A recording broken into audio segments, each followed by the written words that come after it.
Good morning, everyone. The Public Safety Committee will now come to order. Madam Clerk, will you please call the roll? Alderman Oldenburg.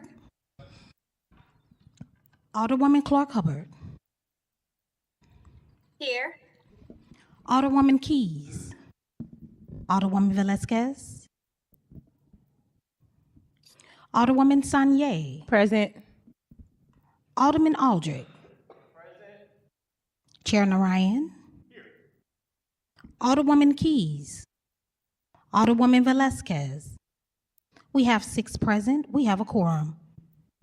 All right, a quorum being present, we will now take up the minutes. I'll entertain a motion for the minutes of Wednesday, January 25th. So moved. All right, there's been a motion. Is there a second to approve the minutes of Wednesday, January 25th? Second. All right, there's been a motion and a second. All in favor of approving the minutes signify by saying aye. Aye. Opposed? All right, with that, we've approved the minutes. We are going to move, I guess actually in order here. First, we're going to take up Board Bill number 144. There's a room of firefighters here that I would like to let get back to their regularly scheduled lives before we take up a longer discussion regarding the jails. So we're going to take up Board Bill 144 and 146. Then we're going to have a discussion on the jails. And from there, we'll move to Alderman Tyus's bill and resolution. With this, I will turn the chairmanship over to Vice Chair Aldridge while I present on 144 briefly.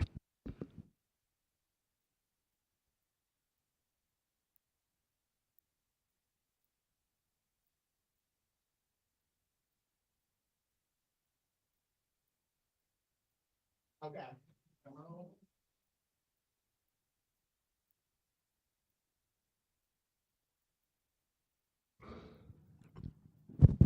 All right, Alderman, you may proceed on Board Bill 144. Thank you, Vice Chair. As we discussed last week, 144 amends the retirement plan to allow participants who have 30 years of service who have not yet reached the age of 55 years to retire without taking a reduced benefit for retirement or being forced to continue to work during the remainder of their employment until they are 55 years old. We have many of those affected firefighters here. I'd like to ask for them to stand up at this time.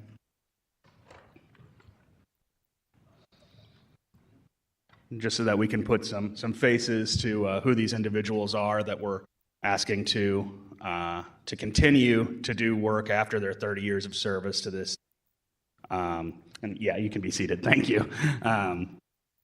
And I've spoken with all of you on this. I know that we had some discussions after the committee hearing on some of the issues that Mr. Payne had brought up regarding state statute.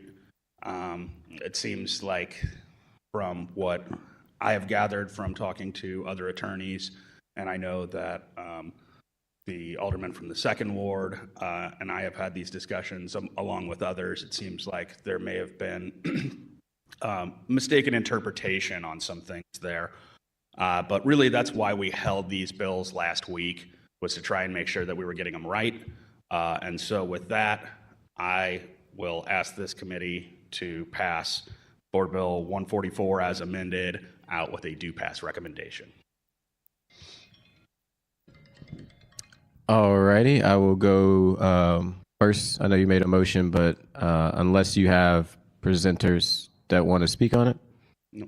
No presenters? All right, I will go in order of seniority from comments from the committee, starting with Alderman Oldenburg. Thank you, Mr. Chairman. Thank you, sponsor, and Alderman Narayan for bringing this forward. I want to certainly thank all the firefighters in the room today. I want to thank all the members of Local 73, the union, the firefighter retirement system, its employees. Often it becomes a farce of pushing papers, debating and arguing at the St. Louis Board of Aldermen. And today we have an opportunity to directly impact people's lives in the positive. People who are employees, workers, laborers who run into burning buildings literally every day. And we have an opportunity to right some mistakes that were made on a certain number of folks that directly impact their lives and the lives of their families and the future workers of this city. So it's a proud day. I'm proud to see so many of those local 73 members here today, and the firefighters. Keep up the good work. City Hall is going to have your back. Thank you. All right, Alderwoman Clark Hubbard. No questions at this time. Thank you. All right, Alderwoman Velazquez. No questions at this time. Alderwoman Sanye. No questions at this time. I just also want to thank the firefighters in the room for your service to our city every day, and also want to make sure that I thank your leadership for advocating for you so fiercely. Thank you. All right. Only questions I have. So I know you said that there was some kinks and stuff that you and the director from last meeting was working out. Did you guys come to, I guess, a solution or We have reached an impasse on the discussion. We simply disagree on what the case law lays out. I have, pardon me.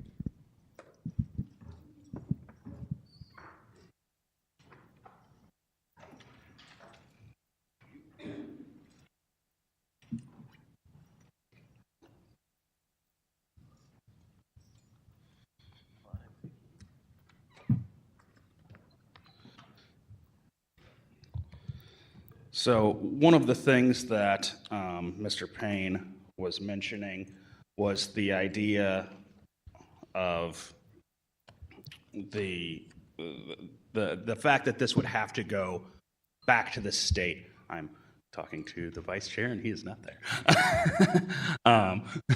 That this would have to go back to the state. However, since this is a locally controlled pension, the law is quite clear that it does not have to go back to the state. In fact, when representatives of Local 73 reached out to the state agency in control of this, they confirmed that. So we have essentially the budget director's belief that this needs to go back to the state, but the state agency is saying, no, it doesn't. So I think that was what we really wanted to get right here, to make sure that that we weren't going to have to do something different or pull things back from the floor back to committee to make a major fix. The conversation is ongoing. I've told the administration, and I think that most of you who've worked with me know that I'm a pretty firm believer that the legislation isn't done until the mayor signs it.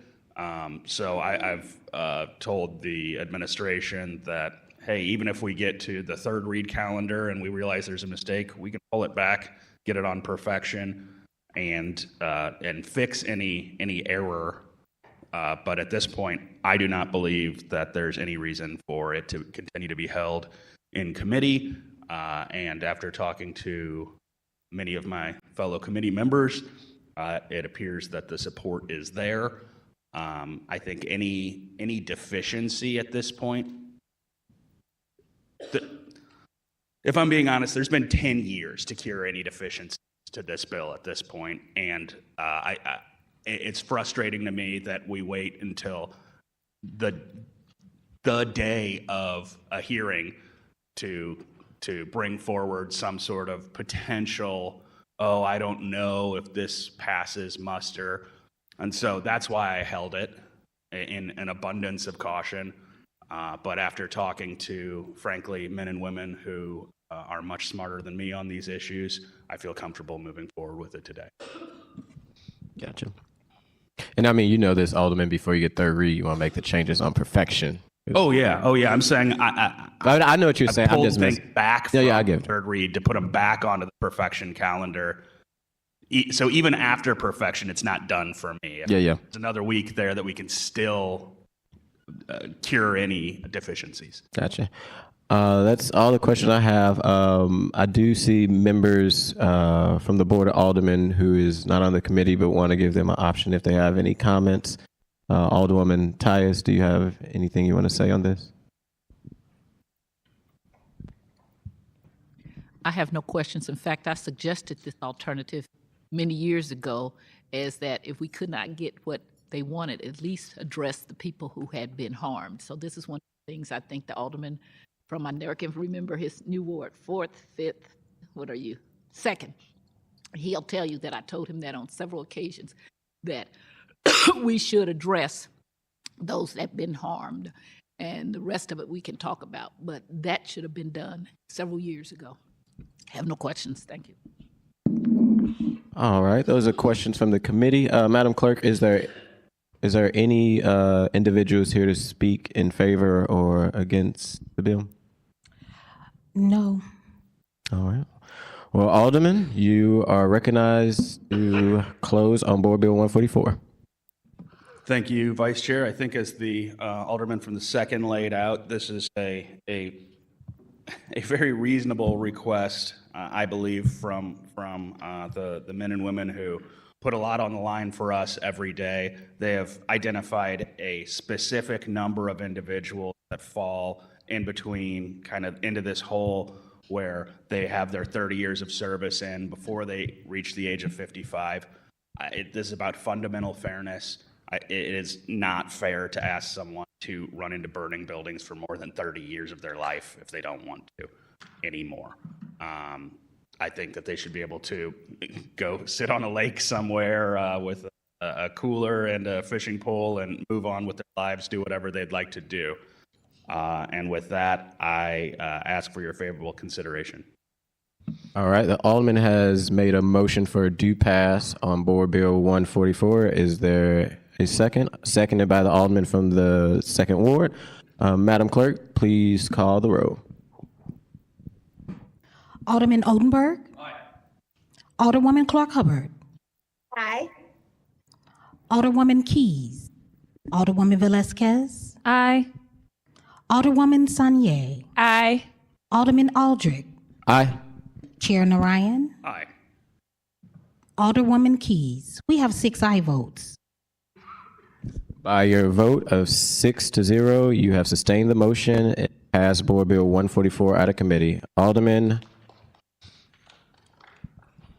is that the moment around? You guys want to do the clap? Alderman from the 4th Ward, you are recognized on Board Bill 146. All right, thank you, Vice Chair. So this is kind of the companion bill that we always part of this. As we've probably all had a real crash course in, there are 2 different retirement systems for firefighters in the city of St. Louis. There's FRP, which is an active system, FRS, which is an older system. We're the only city in the United States that I'm aware of that has these 2 systems where when someone's looking at their benefits, some of these firefighters have to go to 2 retirement systems to figure out what their retirement benefits are.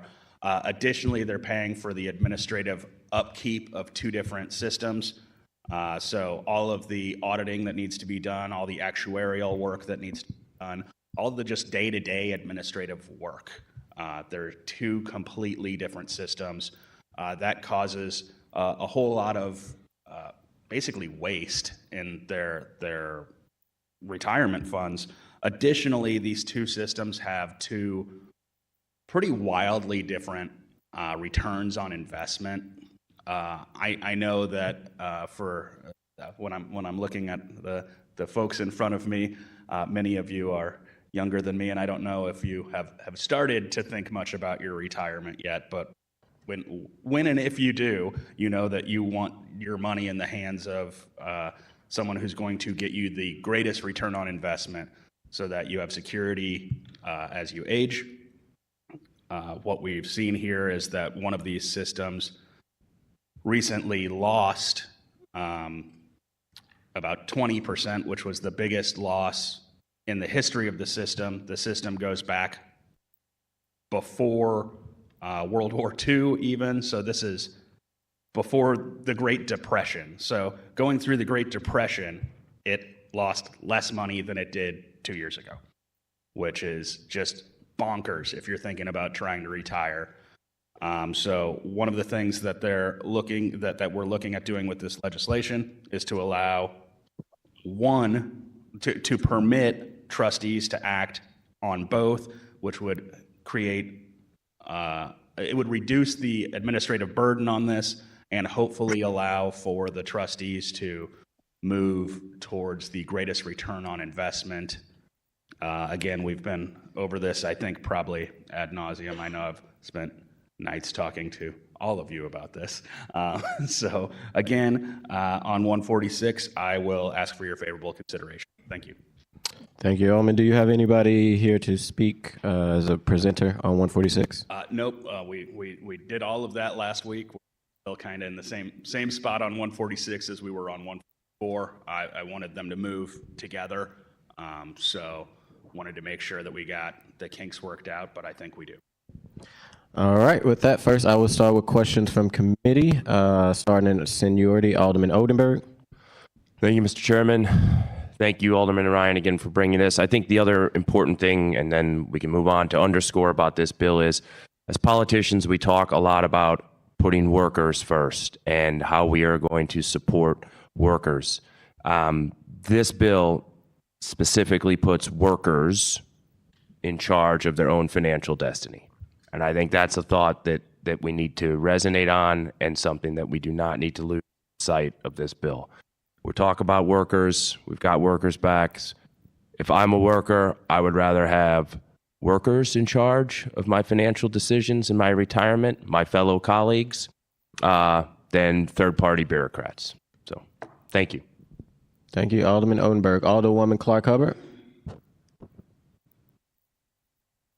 No questions. I'm just continuing to listen. Thank you. Thank you, Alderwoman. Alderwoman Velasquez. No questions at this time. Thank you. No problem. Alderwoman Sanye. No questions. Thank you. Before I say anything, I see Alderwoman, no question from Alderwoman Tyus. I just have a comment, and I appreciate, like you say, this isn't the last step of the process. You know, this is just out of committee.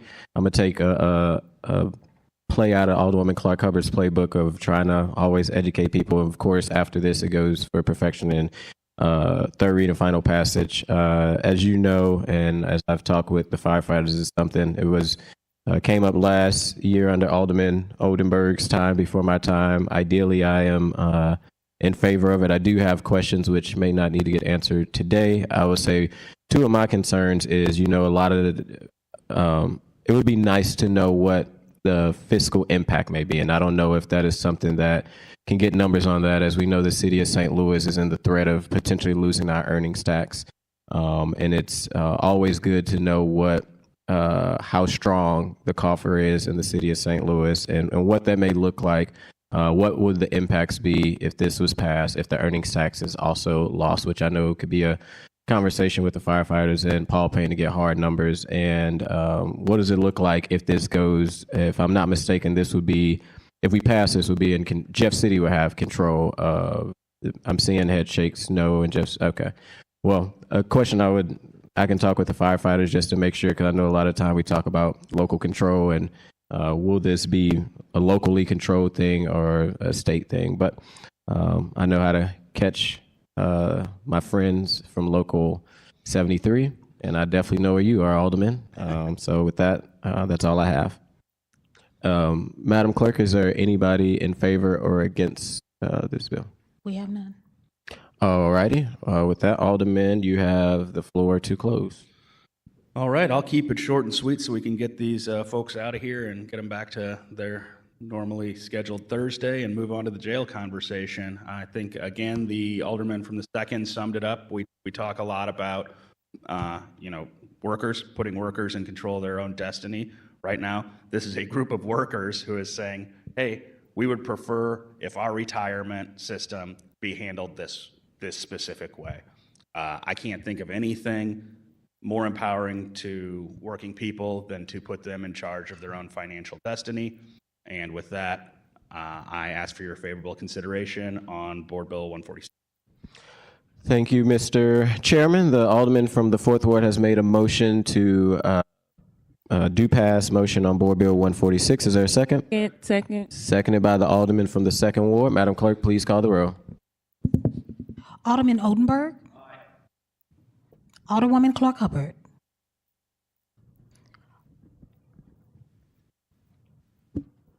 Alderwoman Keys. Alderwoman Velazquez. Aye. Alderwoman Sanye. Aye. Alderman Aldrich. Aye. Chair Narayan. Aye. Alderwoman Clark Hubbard. Aye. We have 6 aye votes. By your vote of 6-0, you have sustained the motion on Board Bill 146.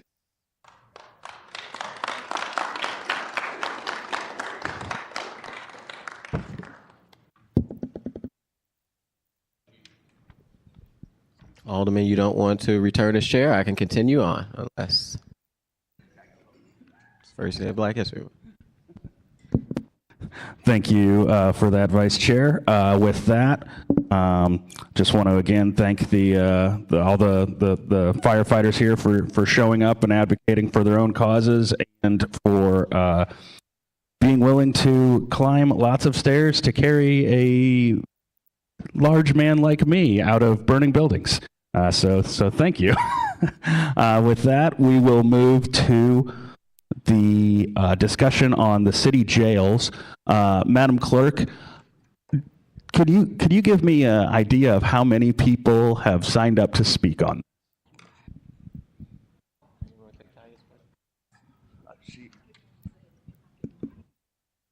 Right now, we have a total of 8. That's not with the online. I'm sorry?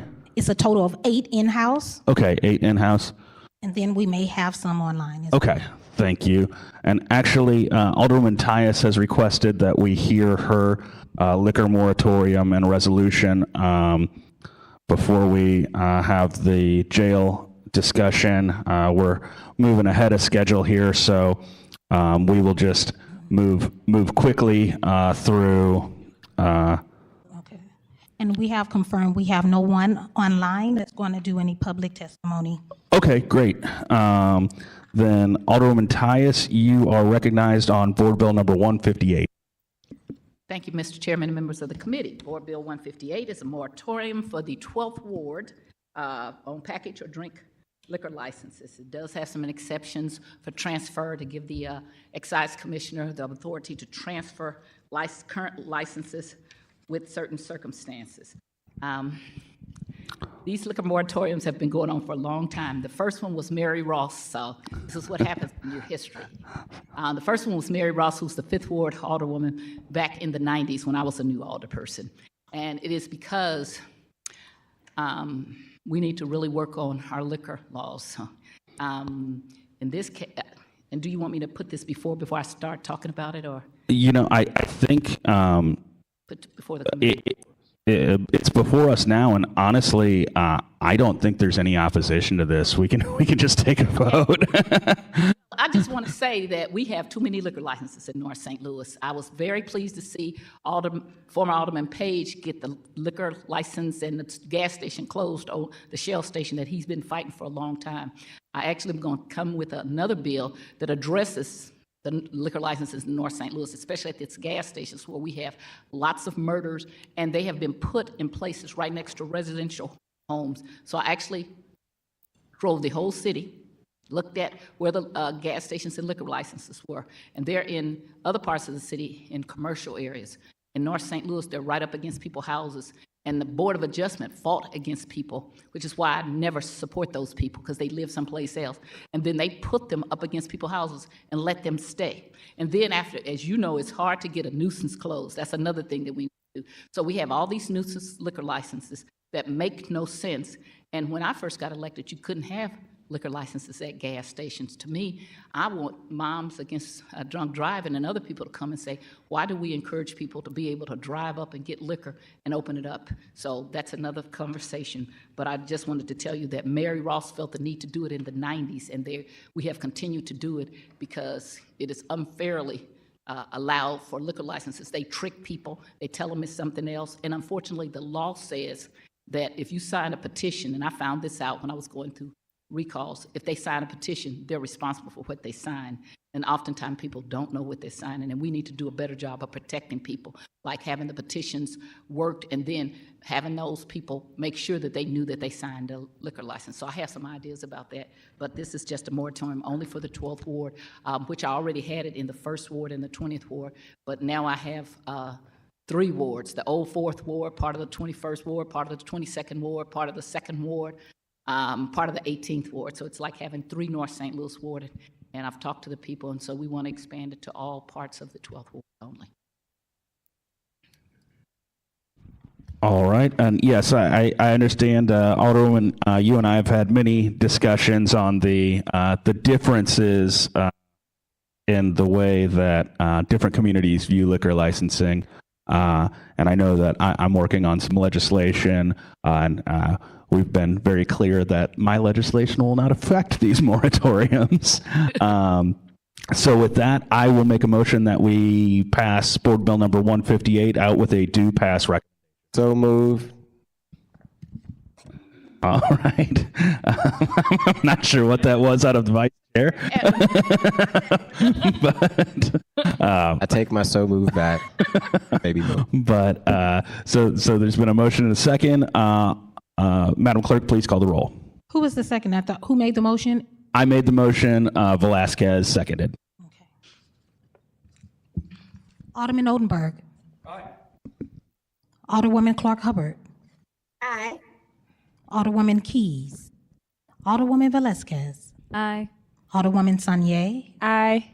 Alderman Aldrich. Aye. Chair Narayan. Aye. Alderwoman Keys. We have 6 aye votes. All right. With that, we've passed Board Bill number 158 out with a due pass recommendation, and you are now recognized on Resolution number 125. Thank you, Mr. Chairman, members of the board, for your vote. Resolution 125 is my 3rd time introducing it. It's an idea that I came up with, and it's regarding hiring retired police officers for part-time traffic control. We don't have enough police officers. So back in July of 2021, and I'd sent an email to Richard Franks, and I have it here, in September 2021, and to that time Police Chief John Hayden, Jared Boyd, Heather Taylor, Kevin Bailey, Dan Isom, about, hey, I got an idea how we could get more police officers and wouldn't take away from the police officers we have. And so my idea was, we got these retired police officers, what couldn't we put them to use? And if we hired them and put them and made them part of traffic patrol, then we would have trained police officers, but we wouldn't be taken away from people who need to do more. And not that traffic is not serious, because it's become very serious in St. Louis. I also changed the speed hump bill so that we could get those done. And I want to thank all the people. We had 23 co-sponsors. And I hurried up and got my speed humps. And now every day we see somebody doing speed humps because it's dangerous out there and we don't have enough police. So they tend to, if they have a murder or break-in or burglary or assault, they spend their time with that. And so there's nobody on the streets making people aware of, hey, I better not do that. So I started talking to them. Dan Isom told me he loved it. I talked to John Hayden, he liked it. Richard Franks was doing an investigation, but it just never got off the ground. The mayor's office kind of didn't say much about it, and so I kind of just pulled it and worked on it some more. So I also called Mark Lawson, who is the person who is the attorney for the Retired Police Officers Association, because our concern was we didn't want to have it be a thing that we said they could do that, but then they couldn't because it affected their pension or any of their retirement.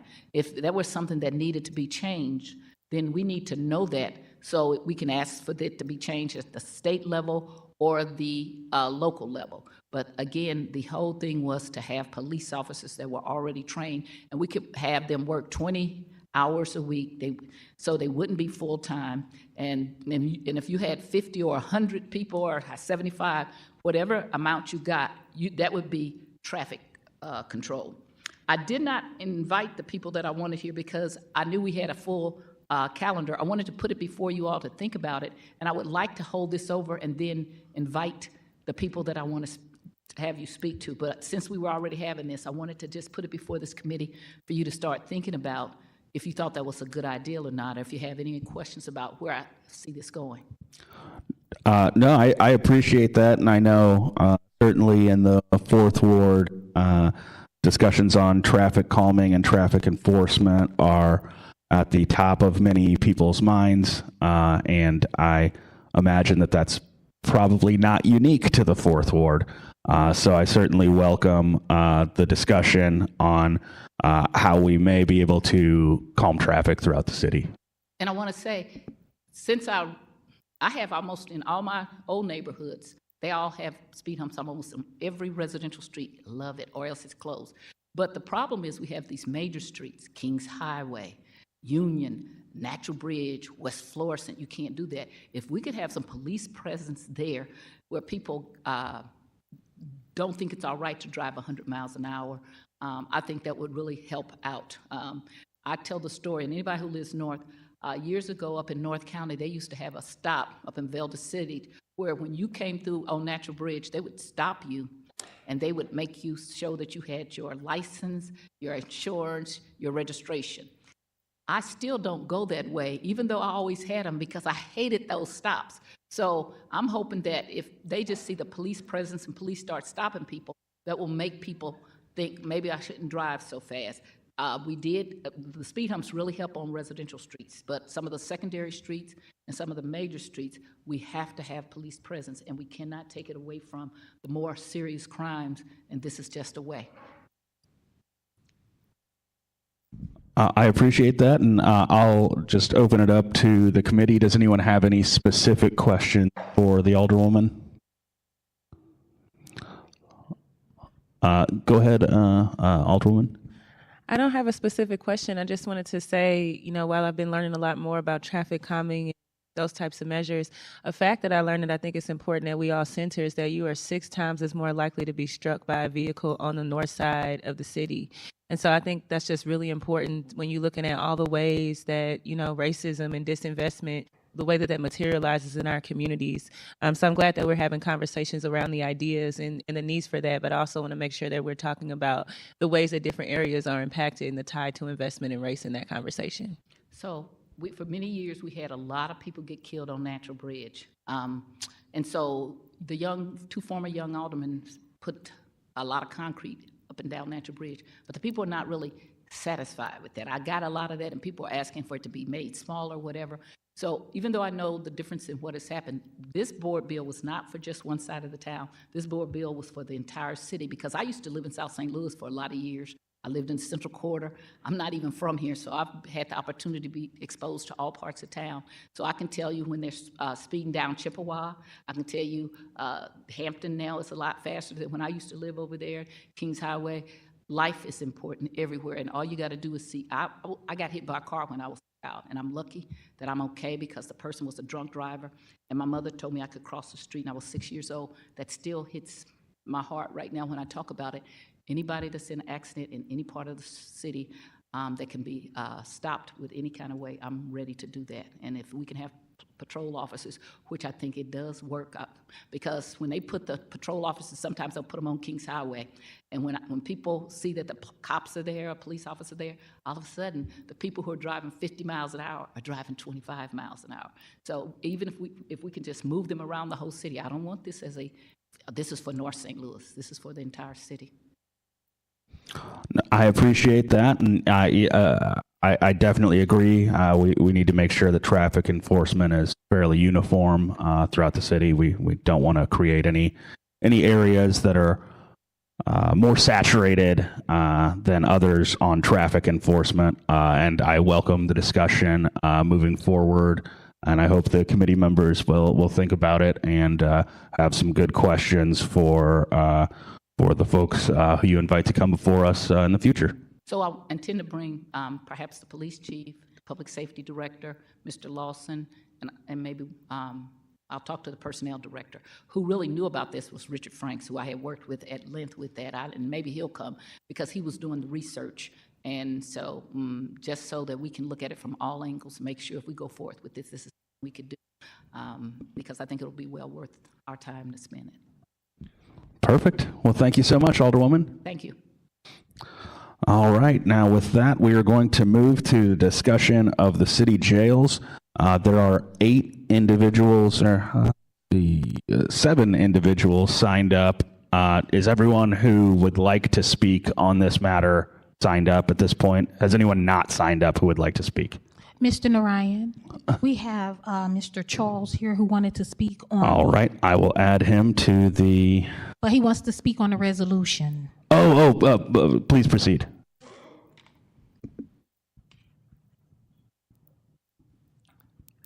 Mr. Charles, could you raise your right hand for me? Do you affirm that the testimony you're about to give in this cause is the truth, the whole truth, and nothing but the truth, so help you God? I do. Thank you. Do I need to state my name? Yes, if you could please state your name, and you have 3 minutes. Please proceed. My name is Charles Bryson. I am the policy catalyst for TrailNet, which is a regional nonprofit organization that is advocating for safe streets for all users. Thank you, Chairman Ryan and members of the Public Safety Committee for being here today. TrailNet wants to thank Alderwoman Tyus for her efforts to address traffic violence and destructive driving in our city. We go on record in support of Resolution 125, seeking to determine if there are ways to bring retired police officers back on the force to assist with traffic enforcement. TrailNet will always prefer to use infrastructure changes such as traffic calming, lane reduction, and cycle tracks as methods of reducing destructive driving and traffic violence that people experience on our streets and sidewalks every day. TrailNet acknowledges, and Resolution 125 plainly states, our streets are too dangerous, made so by drivers willfully disobeying red lights, stop signs, passing people on the left side of turns, and speeding.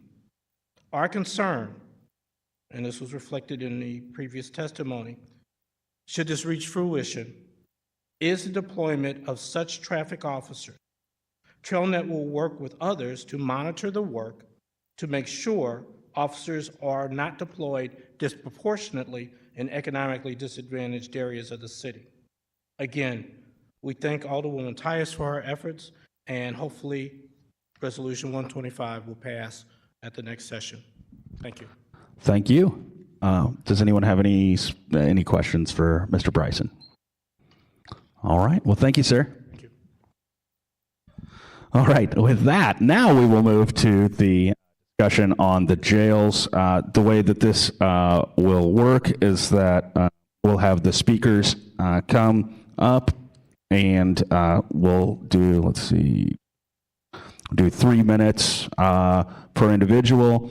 And then there are members from the administration who hopefully can address any of the concerns raised by your statements. So with that, Ms. Bordeaux.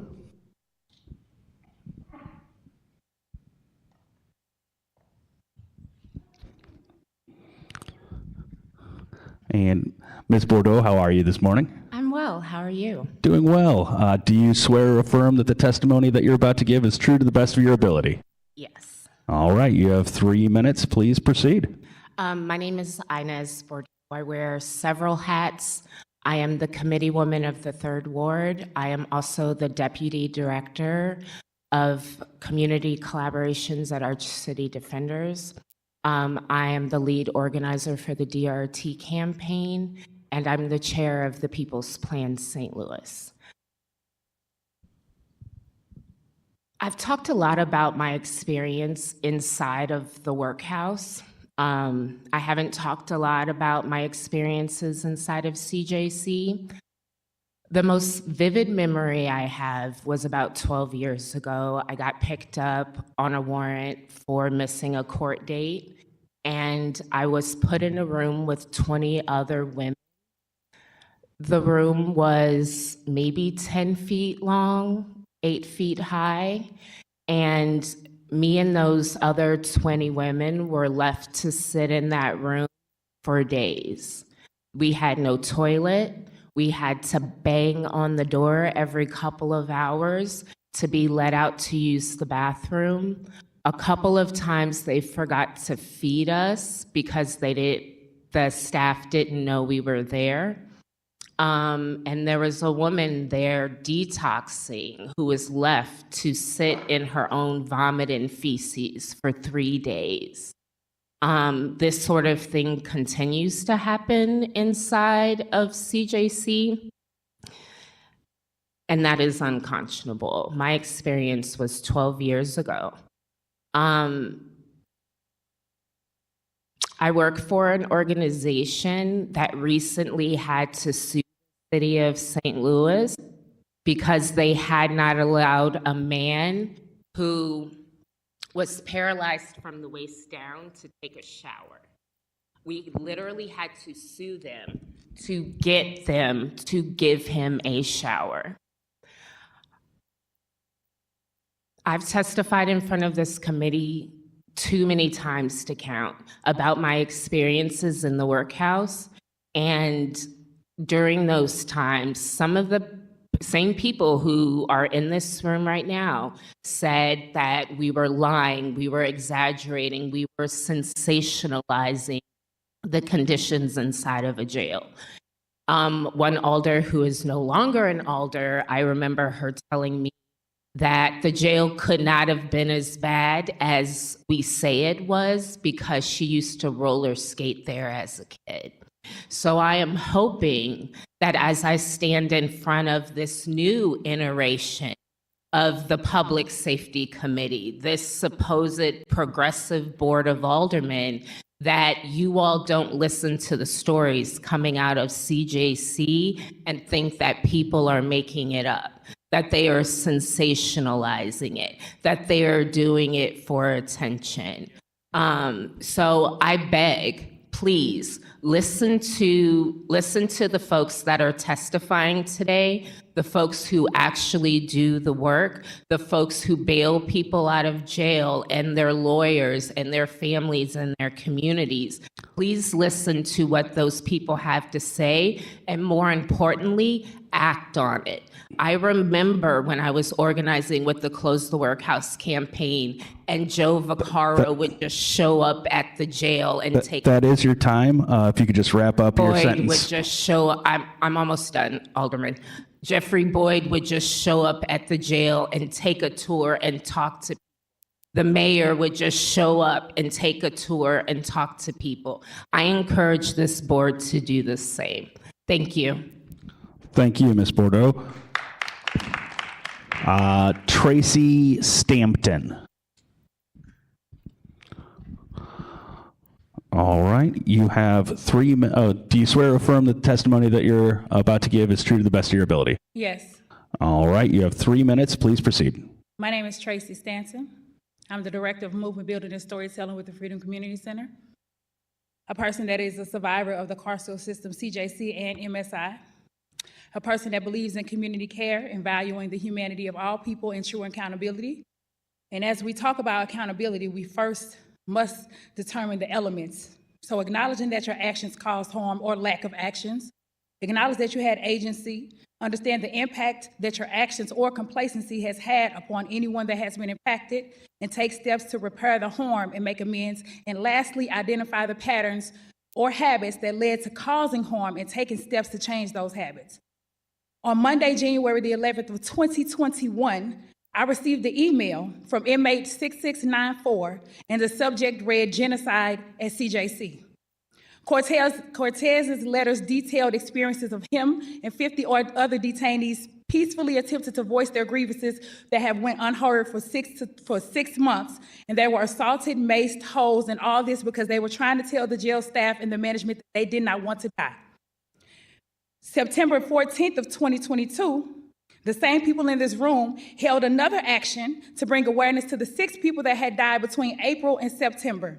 And at that time, we demanded transparency on all jail deaths, to let the DFOB board investigate deaths, to improve the conditions, to stop using chemical agents, to end 23-hour lockdowns, to provide adequate, safe drinking water and food for detainees, to increase medical resources and provide needed medical care to detainees. This is another pattern. In July 2028 of 2023, videos were released for the whole world to see detainees being maced.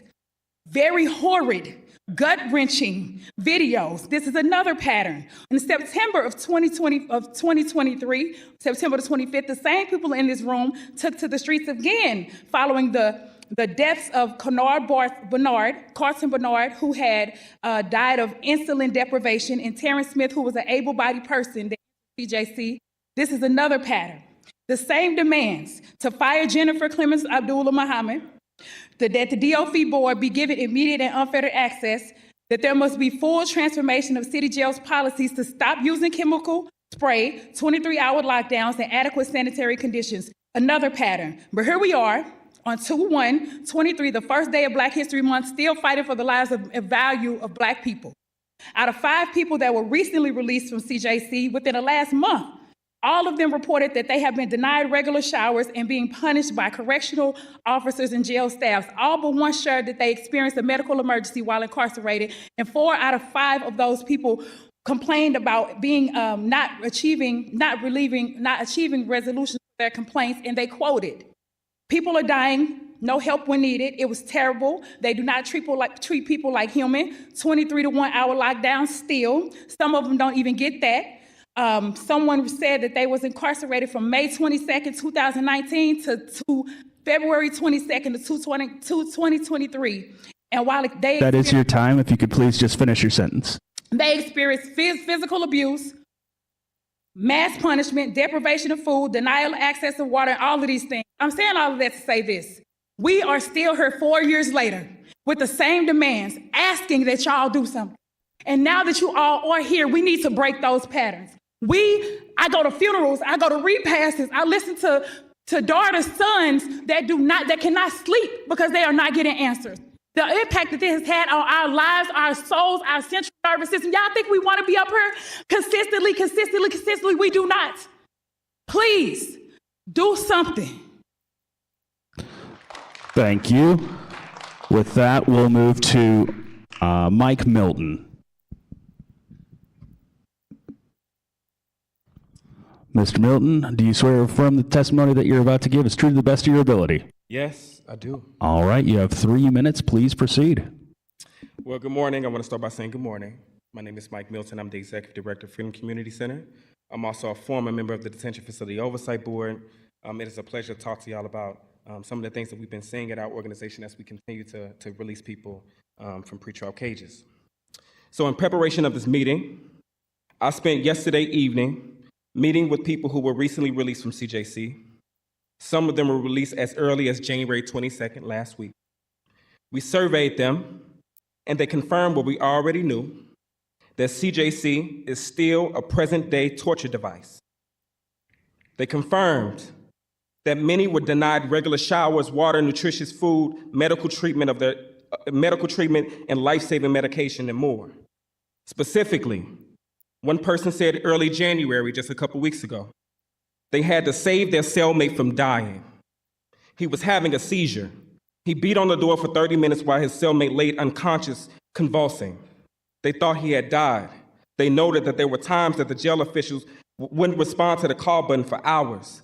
They talked about the multiple times that they watched people who were withdrawn from substances lay in their own vomit and stool, just like Inez said to everyone. This was last week. Many said that they were only allowed to shower once a week, if any at all. In 2023, Jennifer Clemens Abdullah lied to us, lied in response to the DFOB, and said that they hadn't used 23-hour lockdowns in years. These people confirmed they were still locked down for 23 hours and let out for 1 hour a day. This is essentially solitary confinement, which has been deemed by the UN as torture. Some said they were moved to solitary confinement for no reason at all. Studies found that people who spent time in solitary confinement are 10 times more likely to attempt suicide. 10 times more likely to attempt suicide. I'm gonna say it again. 10 times more likely to attempt suicide, which is no surprise to me. While the most recent deaths of CJC, they have died from killing themselves. One of them told me that their mental health was deteriorating as a result of being on lockdown for 20 hours a day, that they lost their sense of space and time. Many of them stated that they were in holding tanks for months with more than 20 people in them, just like I missed here 12 years ago.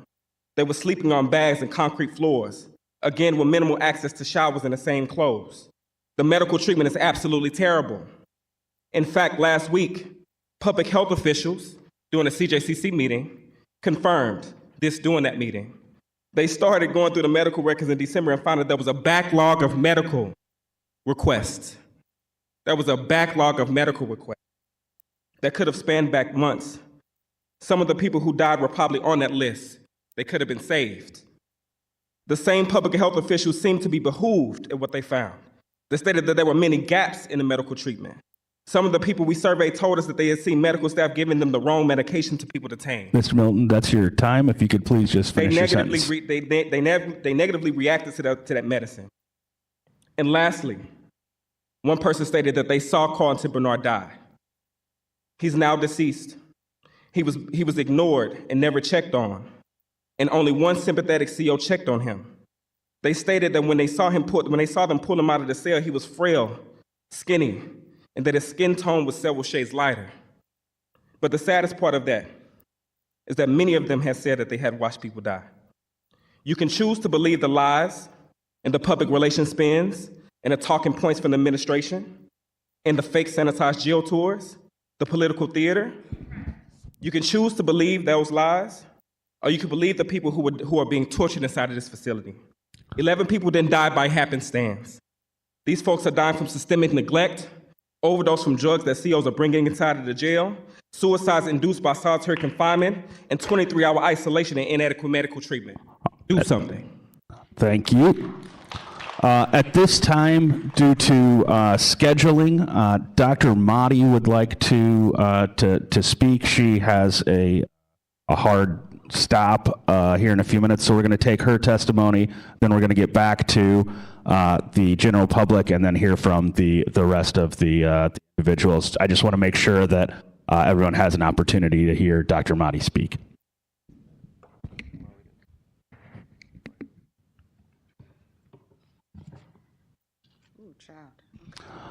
All right, Dr. Motti, please proceed. Good morning. Am I allowed just to acknowledge members of the community? I wasn't raised by wolves. Is it appropriate if I just? This is your floor, Doctor. Thank you so much. I just want to acknowledge the people that I just heard. I think the gentleman here, I will address your concerns around medical. Oh, see, and this is why you need your Yeah, if you could please keep your comments into the microphone so that the people at home can hear you as well. I'm a rookie. We're going to make it work. I want to acknowledge the very significant testimonies that I heard. I am the Director of Health for the City of St. Louis. I started my job in October of 2021.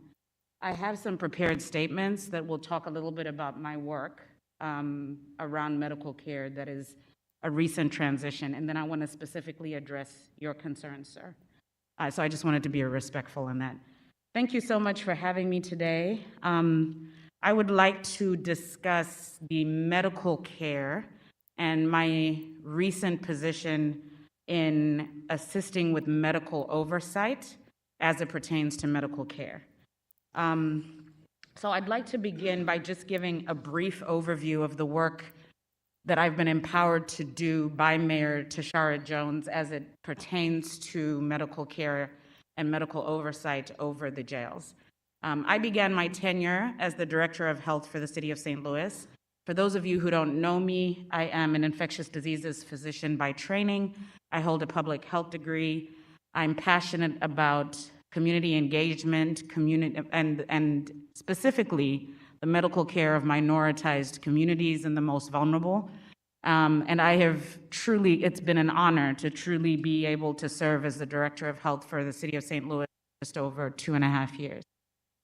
Much like many in the administration, I inherited the work of the health department when I first started the job. What we inherited, I don't even think you could imagine based off an interview process that was very rigorous. You come into any new job, as many of you probably have, and you have ambition, you have goals, you have a plan. And then when you start a job, like the one I started, in the middle of a pandemic, I had a health department that the mayor inherited too, that was a quarter the size it should be for a city of this size.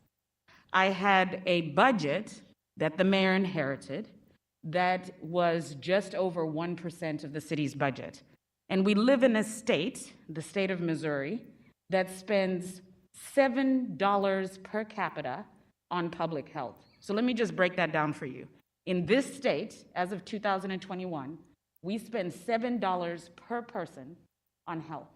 And if you want to know where we rank in the country, that is the 50th out of 50 states, okay? So that is long-term disinvestment and deprioritization of health. There is no one, and I think I'm one of the best at my job, respectfully, who can fix that kind of disinvestment in 1 year, in 2 years. You cannot undo decades of disinvestment overnight. But it is my job, and I will be held accountable for my job. So when I started this job, I had to deal with all of health and a little thing like a global pandemic. With that, we learned, we responded, we were held accountable, trust me, okay? But I soon became shocked that this administration inherited a situation where we did not have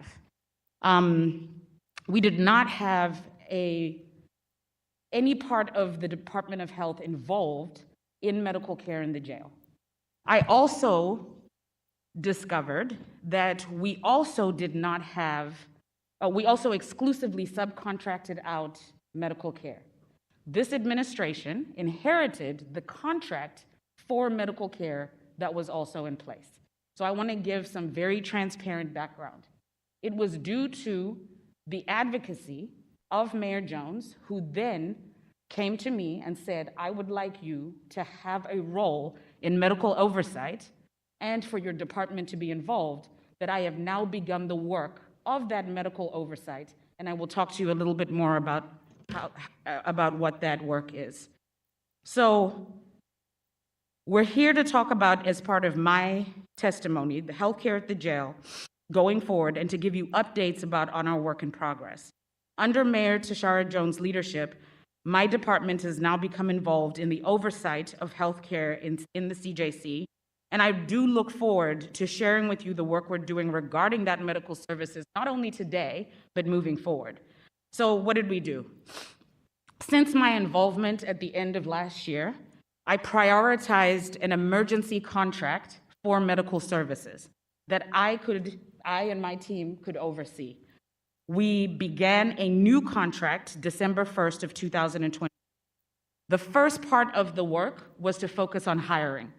You can imagine that a new subcontractor would have to, and this was done in less than 2 months' time. That's unheard of, okay? They would have to try to secure enough people to do medical care. So a position was posted under the support of Mayor Jones for a chief medical officer on November 2nd. I am very pleased to say we're in the final stages of a candidate that has preliminarily accepted that position, a licensed psychiatrist who has worked in correctional care and who understands my priority around mental health, which is one of the things that you alluded to, and you gave devastating statistics around suicide. $2 million from the administration was given to the Department of Health to hire 11 positions, including this chief medical officer, to strengthen medical oversight. And I want to be clear that I prioritized a chief medical officer because you need someone with deep experience and understanding of correctional care. Because while I'm very good at what I do, I'm not a specialist in correctional care, right? I'm a doctor, but you want someone who has that experience. So my priority was to get that person, and they would help me to hire the other 11 people that the mayor has empowered us to hire to strengthen the oversight. Not just the people who do the work, people who oversee the people doing the work. 93% of those of roles, we filled 93% of staff for medical care in the jails. That's up from 85% that were retained December 1st.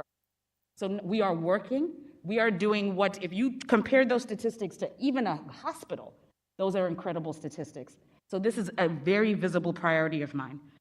The emergency provider, Physicians Correctional USA, came strongly recommended by the national entity that does accreditation for jail medical care. So I reached out to the experts that accredit every single medical provider in the country, okay? And I asked them, who are the people that you believe could assist us with an emergency contract while we find a final person? And so they have done innovative things so far, like in addition to the 93% of staff, they are currently getting me a plan for telehealth in the jails to also assist with those gaps. And I'll get to the backlog soon because I inherited it, they inherited it, but we are well aware of the backlog, and I'm devastated. I'm devastated. But we've got to catch up and see and tend to, at a high level, the people who are currently in the jails. I'm also assisting with the request for proposals for inmate health care and associated services that's scheduled to close on July 19th. So by securing the emergency contract, I wanted to give the administration time to really get quality applications for a new provider. The new provider has also secured additional nursing support through SNAP nursing. So what I love about their leadership is that they said to me, we have innovative strategies to help you with higher quality people and to have better staffing. So even before they started on day one on December 1st, they put out a national call for nurses, providers, and so they came ready to fill those positions. It's not easy. Not everybody wants to move to St. Louis. Not everybody can move their family suddenly. You know, there's a lot of factors, but in an emergency situation, they've done a great job, I believe. So for oversight, I have weekly formal check-ins with Physicians Correctional USA. I personally have rearranged my schedule to make sure that every Monday for an hour and a half, all of the leadership of medical care meet with me and they give me a report. And Commissioner Clemens Abdullah has worked closely to make sure that this oversight is working, and she is at those check-ins too. As of December 1st. I hear you, brother. I hear you, brother, but I'm doing the job. I know, I'm doing the job, though. I'm doing the work. I need you to hear me. I hear you. I heard you respectfully. But I gotta do the job. I gotta start somewhere. But you have a right to be angry. But I have a right to do my job. Sure. Because I don't talk, I work for these people that I care passionately about, okay? Additionally, collaboratively, we're working on standard reporting structures to give better overview of medical care in jail. So not just meeting with people every week on a Zoom, I have a team of epidemiologists and behavioral health experts that have been in the jails on a week-to-week basis, who have seen what happens currently, who have a full standards of care from the NCCHC, that's that national entity, and we've built the first of its kind monthly report that every single provider has to give us at a monthly basis so that I can see how we're doing. Newsflash, it's not gonna look good in the beginning. Why? It's gonna reflect all of the years before we were involved, but we're starting somewhere. So let's talk about protocols. We are also working to improve the review process surrounding jail deaths to include more staff in the debriefing and more engagement around preventative actions. We're also working to update those protocols in collaboration with the National Commission on Correctional Healthcare, that's that NCCHC. We are adjusting intake processes. So this new emergency provider has to do, I'm holding them accountable to intake and receiving. That's 4 hours to complete the entire screening process when someone comes in. I've also put standards for referrals from intake for appropriate medical, dental, and mental health. I wish I had my phone with me, because we celebrated a milestone. When the work is this heavy, we have to find wins. We had the biggest day for medical care in the jail since I took over. We saw over 50 people in one day because we've been increasing the efficiency and the ability for people to get care. My team will tell you at DOH, I always tell people, don't ask me to celebrate you doing your job. But man, when it's been this bad, we're gonna celebrate people doing their job. How long was the backlog? I'll get to that in a second. Thank you for asking. Let me finish this. This is If we could please keep some order in the gallery. We're gonna have questions for Dr. Mahdi after this. I'd just like to let her get through her presentation. Thank you. We're also talking about access to care. We're establishing emergent and urgent times. So there were never before like standards for what quantifies as urgent care and emergent care. So we're holding them accountable to what is an urgent visit and who has to be seen in what time. That's 24 hours. What's an emergent visit? Who needs to be seen? I mean, urgent is 48 hours. Urgent is within 24 hours. We also are doing initial health assessments that are occurring, and the standard for that is to occur within 14 days. So I want to address deaths in the jails. All but one of the deaths occurred before the current contractor, and the one in question was the weekend that they started. We have not had a death since then, and that's nothing to celebrate. I'm giving you statistics. That's a horrible thing to even have to report. The remaining one occurred within hours of PCUSA moving into place. This is why protocols have been and continue to be updated as medical oversight addresses the need. There are other things I can speak to, and I want to be respectful of time because it sounds like people have more urgent questions. I'm aware of the major priority being mental health, and specifically the opioid crisis that rocks our country, but most specifically our city. So we are prioritizing mental health. My new behavioral health bureau is engaged. They are doing trainings for staff every 2 weeks. Those are being rolled out actually this month. And we are training correctional staff on things like the use of Narcan, emphasis on mental health, and a whole schedule of trainings that are being rolled out.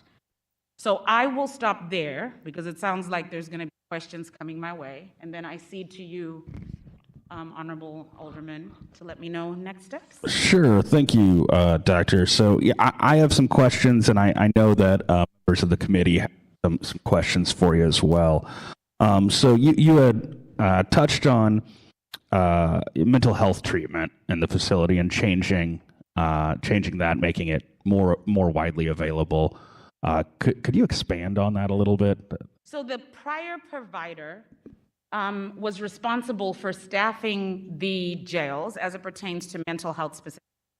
In an emergency contract, I'm sure you can understand that you cannot put together the team that you'd want to. What I was asked to do in less than 2 months is something that would normally take a year, right?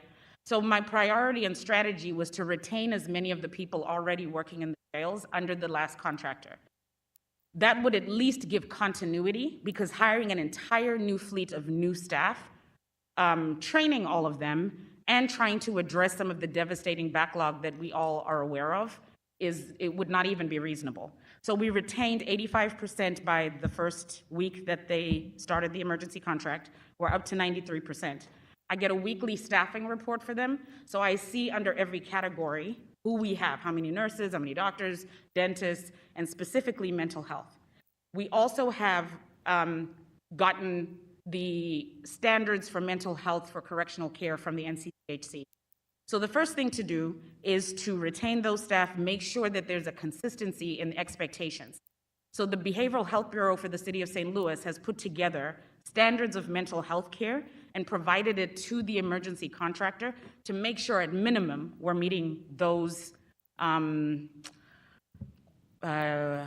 priorities or those standards. I think standards would be a better word.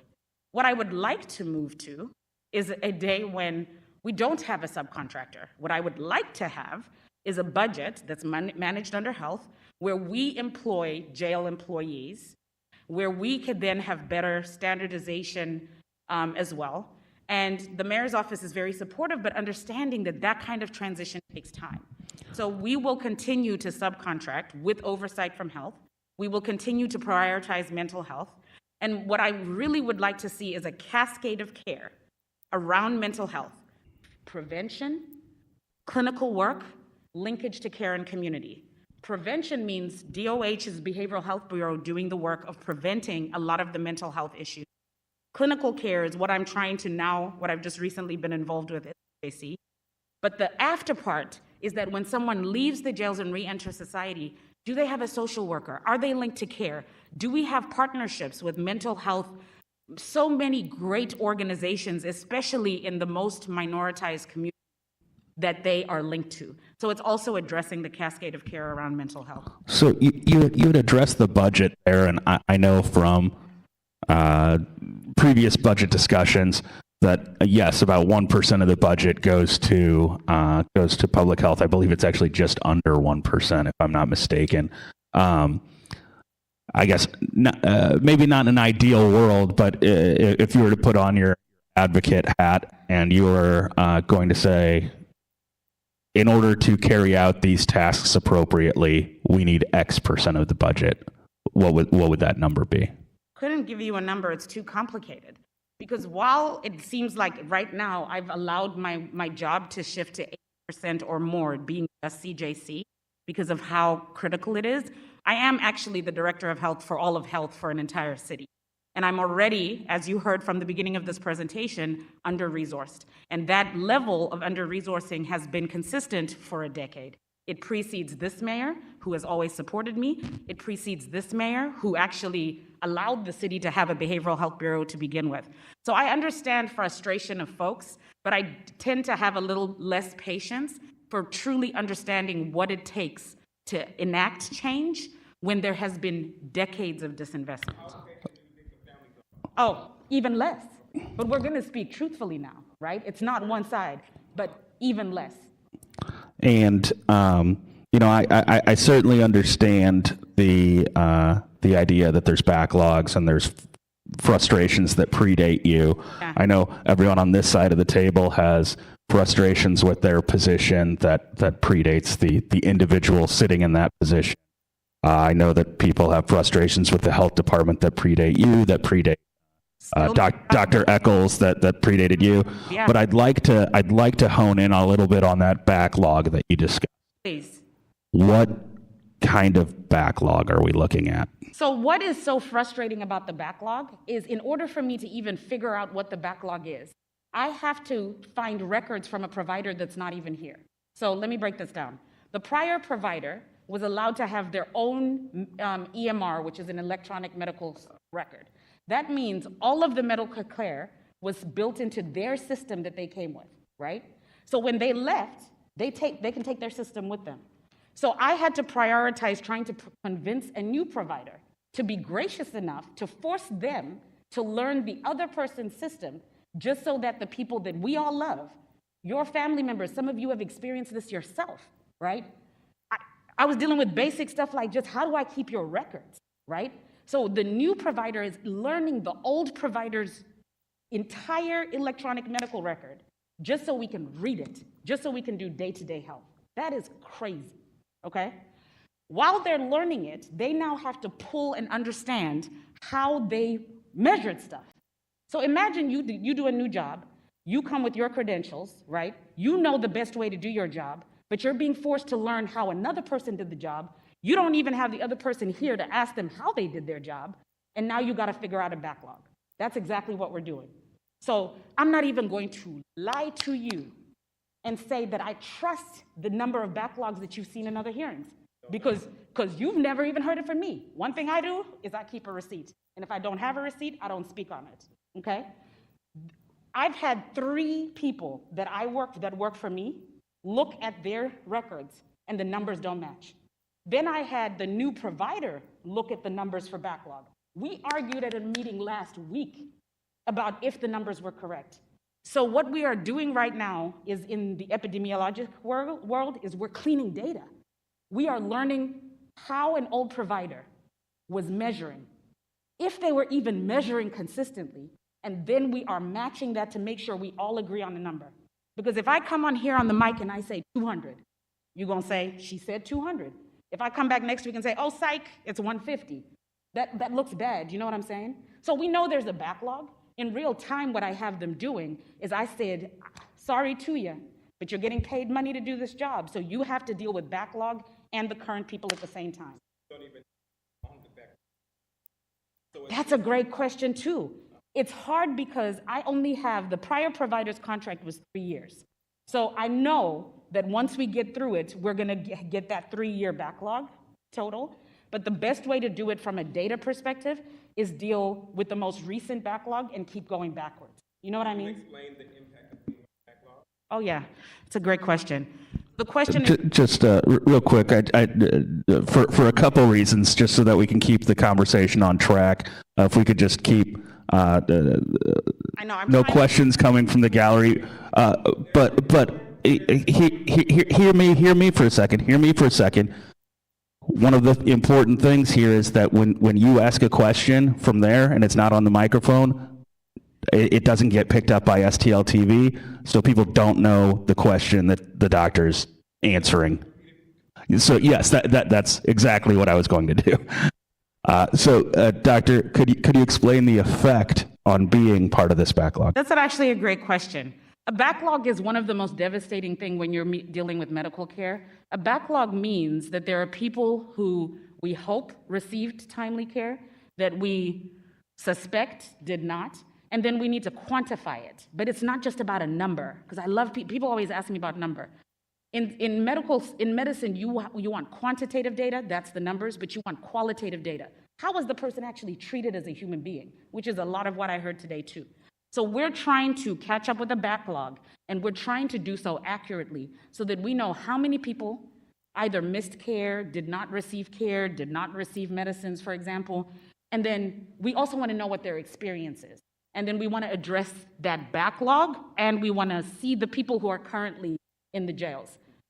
I'm not going to lie to you, that doesn't look good, because we don't even have full staff, right? You heard me say we've built to 93%, but that 93% isn't what would have been perfect in a perfect world either.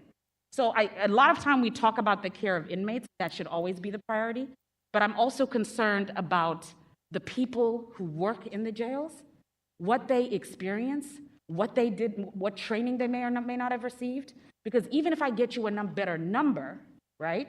Let's say I catch up with the backlog in X amount of time. If the experience is still bad, if they are still not treated with the best quality of care, we still have a problem. Does that help? It didn't answer the question. The question was, what is the impact of a backlog? And I answered the question by saying, it means that the person has not been seen. I gave you different metrics. So somebody died if they did not get seen. That's a very general question. If you don't get seen for a stubbed toe for 10 years, you may not die. So it depends on what you didn't get seen for.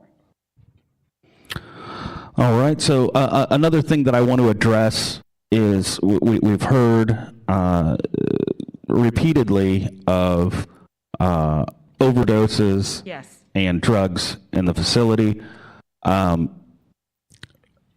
Without getting into specific details on the locations, I guess, because I know that the administration has asked to stay away from that.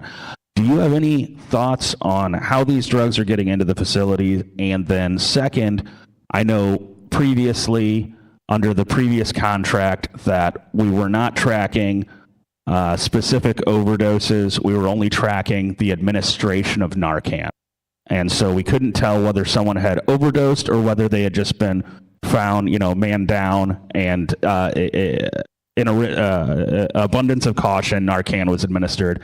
I think those are two important numbers to know. Agree. And under the new contract, are those numbers being separated out? Thank you for asking. So to the first question, I'm not a public safety person, so I can't speak to how drugs get in. I'm a doctor, so I deal with medical care, public health. So that would have to be a question for public safety. To the second question, which was about the indices or the metrics that we're using around overdose, correct?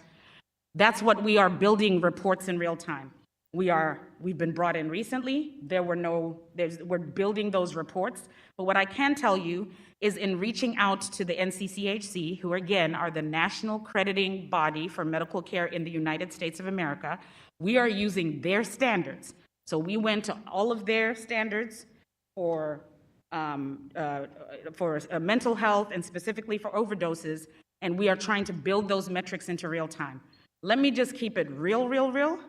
I can give you every standard in the nation, but if there aren't people trained to do that work, if we're still catching up with getting them where they need to be, and especially if we're dealing with a backlog, I cannot assure you that that data will be collected and reported as quickly as you may like it. However, I'm happy to come back to this committee once that report is drafted to talk to you about where we're starting. I think what's helpful. Do you have timing on when that may be? So it's happening now. So we, since the contract started, have been building metrics in. But what you do is you don't just sit at a desk and like come up with metrics and then hand it to someone and say, measure this. Especially when they're dealing with so much right now, especially a backlog, I like to do grade-dated addition. So we do some observation, then we pick and we prioritize, and everything's on fire, but even in emergent and urgent priorities, we roll out those. Because it's not just about reporting the data, Alderman, as I'm sure you can appreciate, it's about if people even understand what we're asking them to report to us, if it's the first time, right? So we're training those people about how to even do that part of it, right? So I'm piecemealing it out to not overwhelm people who have taken on the very tough task of doing this work and are already burnt out and overwhelmed as well. Sure. And I'm getting some questions that people have asked. So who exactly is providing the temporary care in the in-between contract? Physician Correctional USA, PC USA. Okay. And how much is telehealth versus in-person? Do you have that information? That's not even like there's, I'm not trying to, like you cannot quantify a generic question. What kind of telehealth, what telehealth are we talking about? So if you're saying, if I were to try to make a guesstimation of all of telehealth for a jail and all of medical care for a jail, I'm not the sort of person to even give you made up numbers. So Okay. if that would be valuable to this committee, I can try give you the most educated guess. That would be helpful, and Estimation. when we come back again next round, if you could just that would be greatly appreciated. Then one of the things that's come up both in some of the testimony that we heard earlier, as well as just communications with the community at large, is the use of chemical irritants in the jail, and then people not always being allowed to take a shower as soon as I know I would want to if I was exposed to chemical irritants. Can you tell me a little bit about the policy or lack thereof of from a medical perspective when someone is exposed to any of these chemical irritants, how long it should be before that individual is allowed to take a shower? Yeah, so again, I'm not an evasive person, but I want to be accurate, right?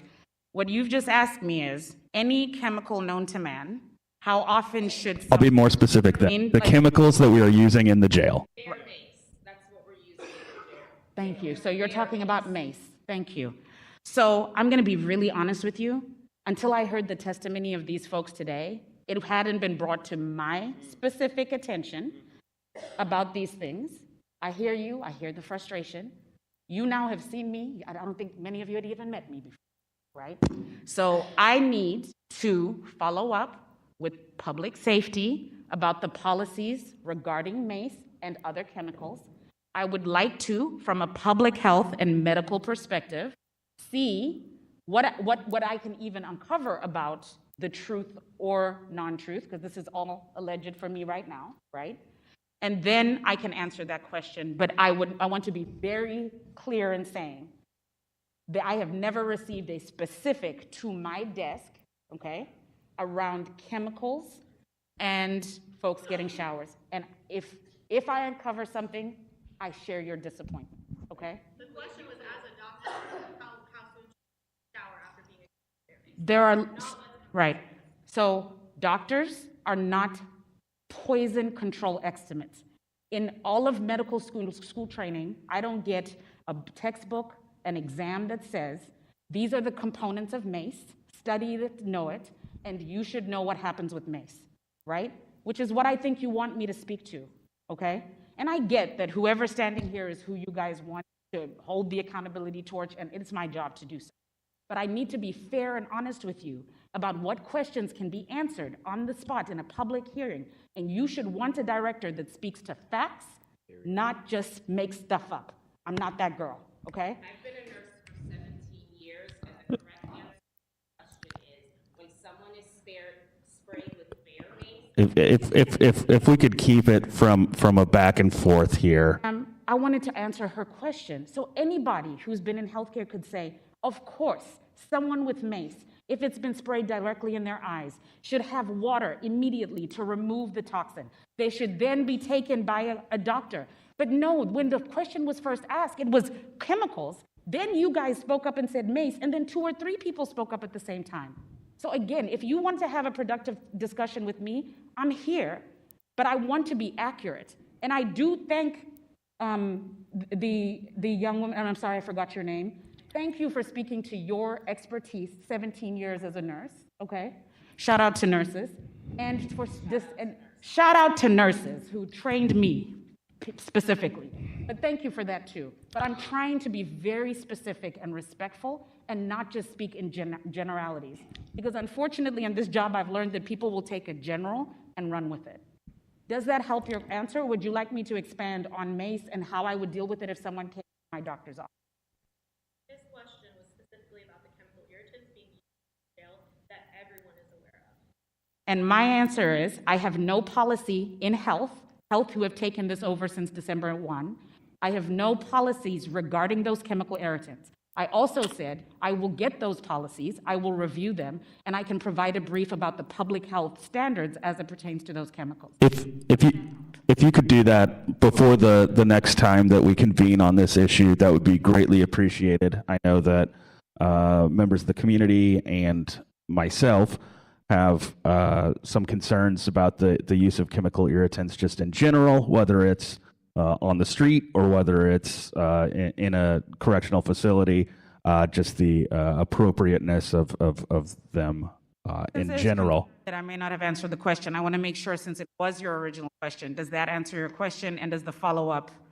Sure. And I'll be clear. You know, we have you here to testify to the best of your knowledge, and I don't know has to be an appropriate response. Okay, thank you. And you saying I'm not sure, but I will get the information. I appreciate that. Do we know if there is a budget allocation now that's going to maintain this oversight that we're trying to have? Is it funded out into the future, basically, or is this a one-time funding for all this oversight? I was provided emergency funding. I have to provide health's budget by mid-February, I think is the deadline for the budget division. And within my ask for this year's budget request for the 2024 to 2025 budget, I have asked for a budget to continue this. So as of right now, I don't know if that will be secure, but when I asked for emergency funding, it was provided to me. Thank you. And how are the detainees requesting medical care? Is it only through the tablets in the facility, or can they verbally request it? What's the protocol for a detainee to request health care? Under the emergency PCUSA, who again have been here since December 1, I have asked the detainees be able to request medical care not just through a tablet, but verbally as well. What I do not know, because I'm not stationed in a jail, I don't work in a jail, I don't know how that plays out specifically. So part of the oversight plan is not just a piece of paper where people fill in numbers. It is advocating for an emergency contract, well, I can't say emergency, a contract with the NCCHC, which would allow them to come in and have on a monthly schedule a human being who is in the jails watching what is happening, so that there's a report of numbers and an expert in correctional medical care who also observes what happens. All right. Thank you for that. And then last question I have, and then I'll move it to other members of the committee. Can you name the number, how many medical staff are physically present in the jail? Physically present? Physically present. Updated number because we are hiring as we go. I dealt in percentages because it's in numbers, 93%. Can I get that number? I can even get my phone and get my. Could you just ballpark it? I mean, are we talking 2 people? Are we talking 10 people? Are we talking 100 people? Respectfully, Alderman, I have seen many people burned by a ballpark that then. Fair enough. Fair enough. So what I'm telling you is 93% of the allotted number in the contract, and I will get you that number. Okay. No, that works for me. And with that, I'm going to move it along. I've monopolized enough of your time here. I was allotted to stay till 12. It's 12:15. In Okay. order for me to just let the people who are waiting at health know that we either need to move it, I just need to my phone. Sure, absolutely. Absolutely. And with that, while the doctor is doing that, just in the interest of, oh, okay. Here we go. She's right back.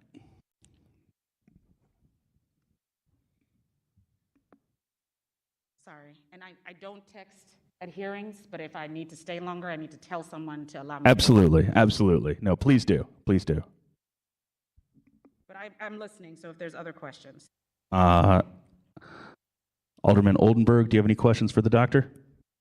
I don't. I think I want to thank Dr. Matty for being here. Alderman, you had a thorough line of questioning, which I appreciate, and we hope to get some answers in the very near future so that we can provide relief to the testimony that we heard today. Thank you. Thank you. Alderman? And do we still have Alderwoman Clark Hubbard on the line? All right, then I want to move along. Alderman Velasquez, any questions for the doctor? Just a couple clarifying questions. And Absolutely. Thank you, Dr. Mahdi, for being here and for, I think, addressing some of the questions from people today in real time as much as you can. The emergency contract, you said $2 million positions. So no. The 2 million positions was emergency funding allocated to health for jail and medical oversight. There is a separate budget for PCUSA's emergency contract for them to provide medical services to the jail. And those are the 11 positions? No.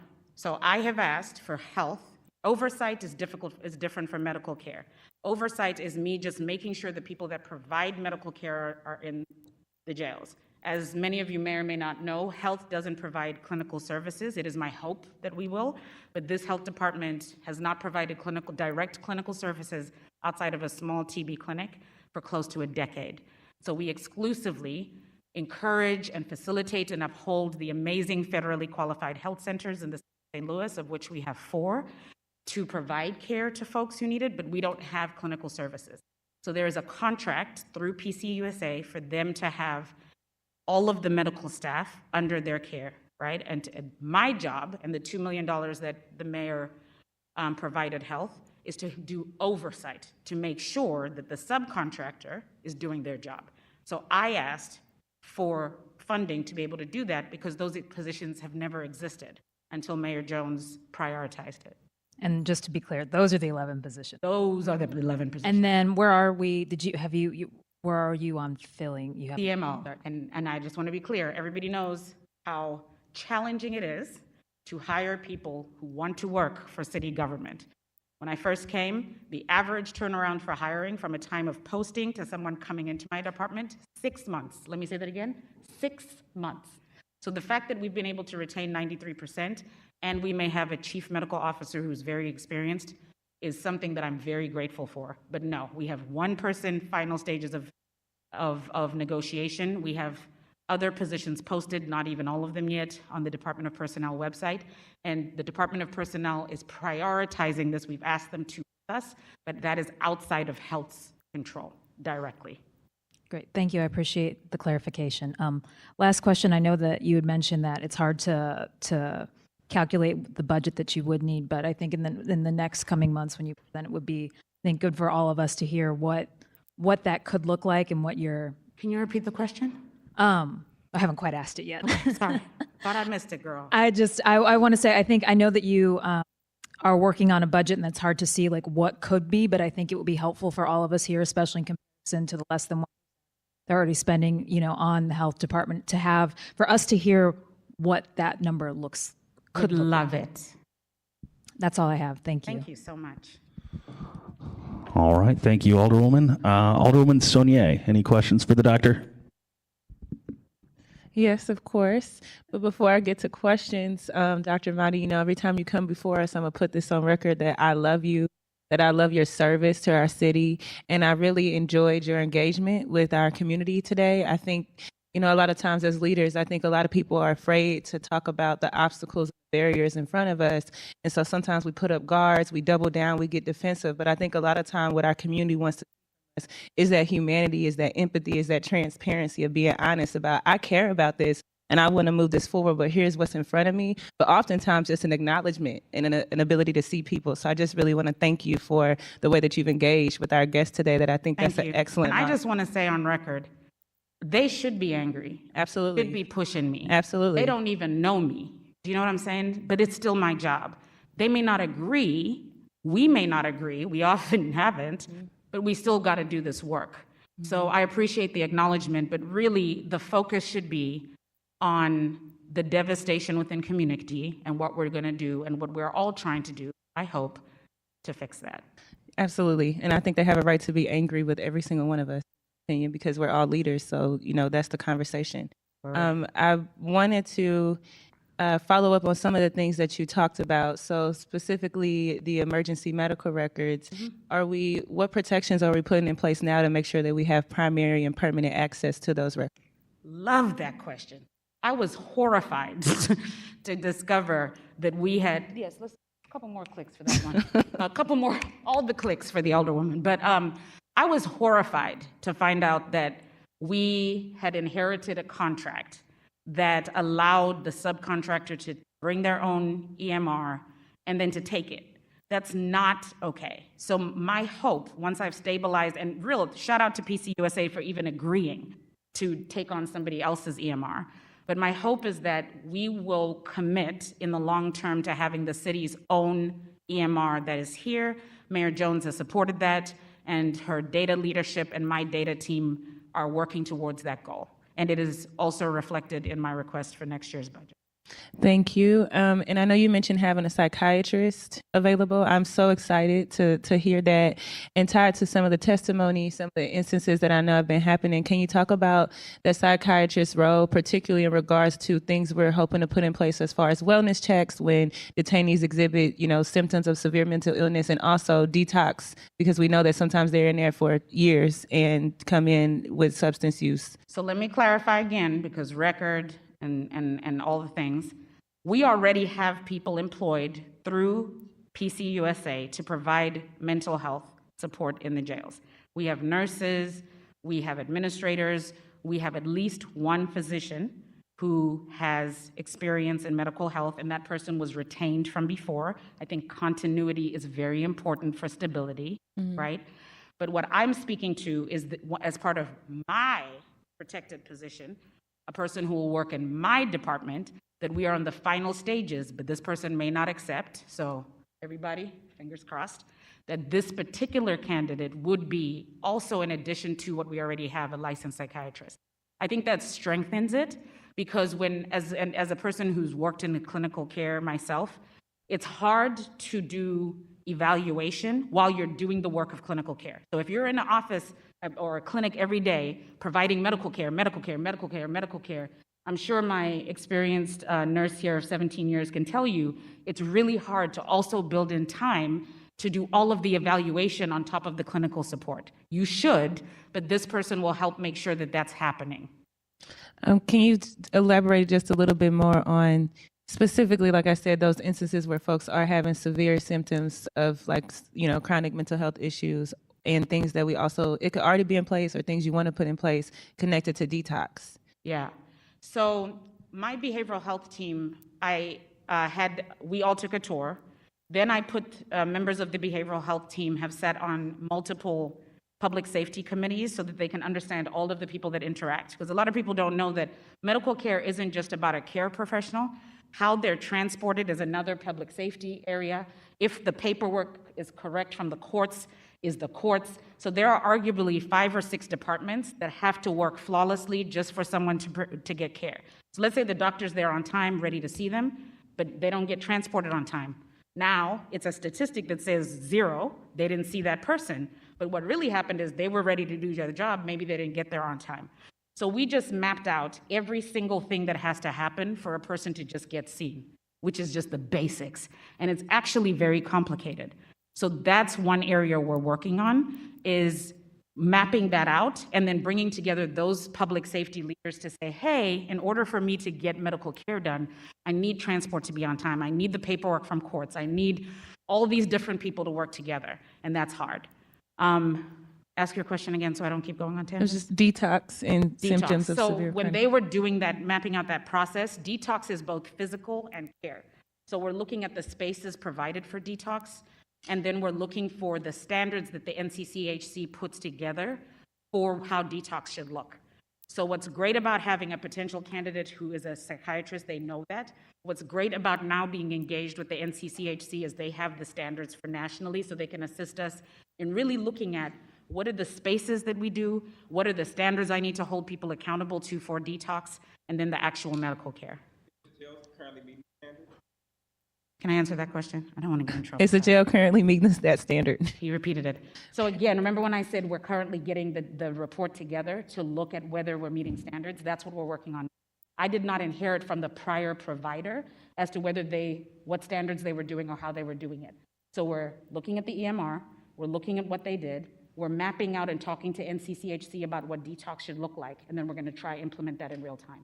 Short answer, I don't know. But longer answer is working on a plan to make sure we know what the expectations for detox is at the national level and how we can apply them consistently here. Does that help?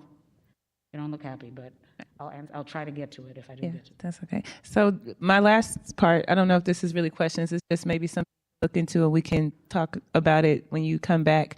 In addition to the questions about the chemical agent use in the jail, I also would love, I know Director Coyle mentioned this when he came before us before, for you to look into how a toxicology report might play into a role. I know Alderman Ryan mentioned, just when only having Narcan available, not exactly knowing what folks are using, what they have been using, not identifying things until, overdose or a death has happened. So I would just be interested in getting your guidance in any way that I can support you. If you policy from the Board of Aldermen, if you need a budget as we put, those things in place. I think looking at how we can use toxicology information and what the policy should be around chemical agents would be really helpful. I think now that I've heard these really devastating testimonies and I'm hearing that there's an expectation around chemicals in general, but to the young lady in the front, sorry, I don't know your name, but the young lady right here, specifically, Inez. I think prioritizing MACE, is that correct?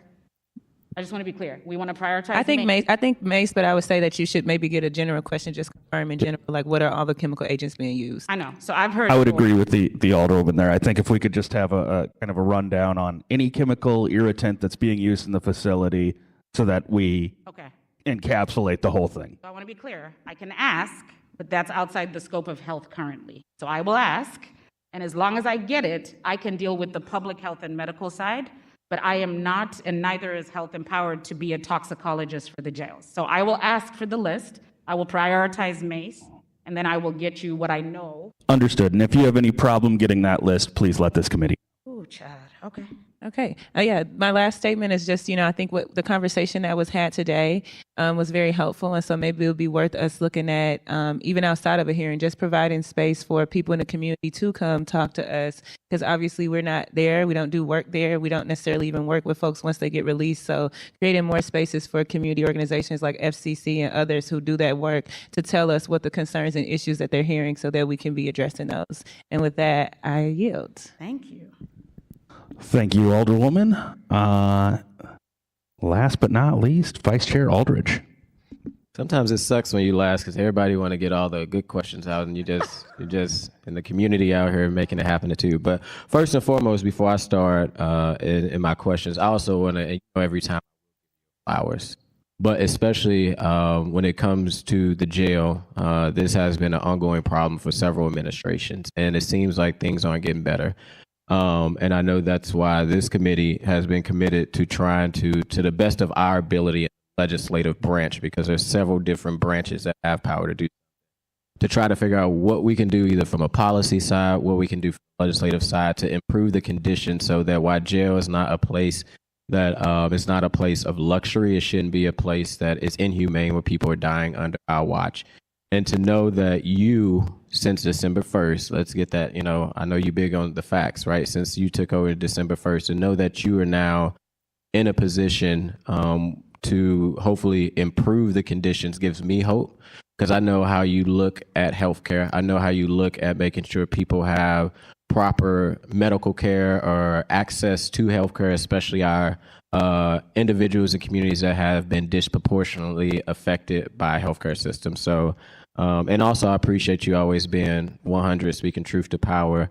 And like Alderwoman Sonia said, really not dismissing the anger from the community that is here, not dismissing, because sometimes, we get up here and we say, words matter.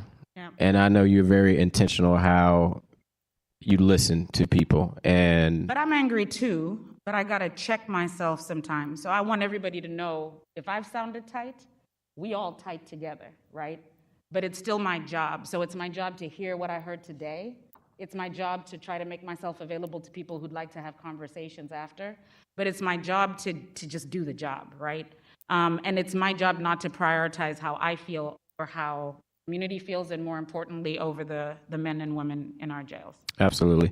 And you already extended time, but I know it's important, so I'm just going straight to it. Is this the first time, let me pull my list up. Is this the first time, and maybe you answer this, and I know if I'm out of pocket, you're going to let me know. Is this the first time that the Department of Health has conducted oversight of a contractor that you may know of? That I may know of, and certainly in my tenure, yes. Okay.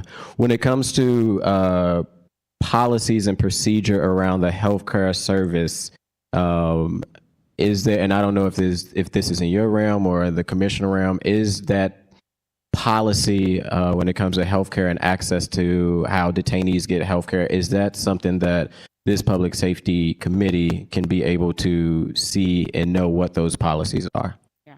I work and serve at the pleasure of the mayor.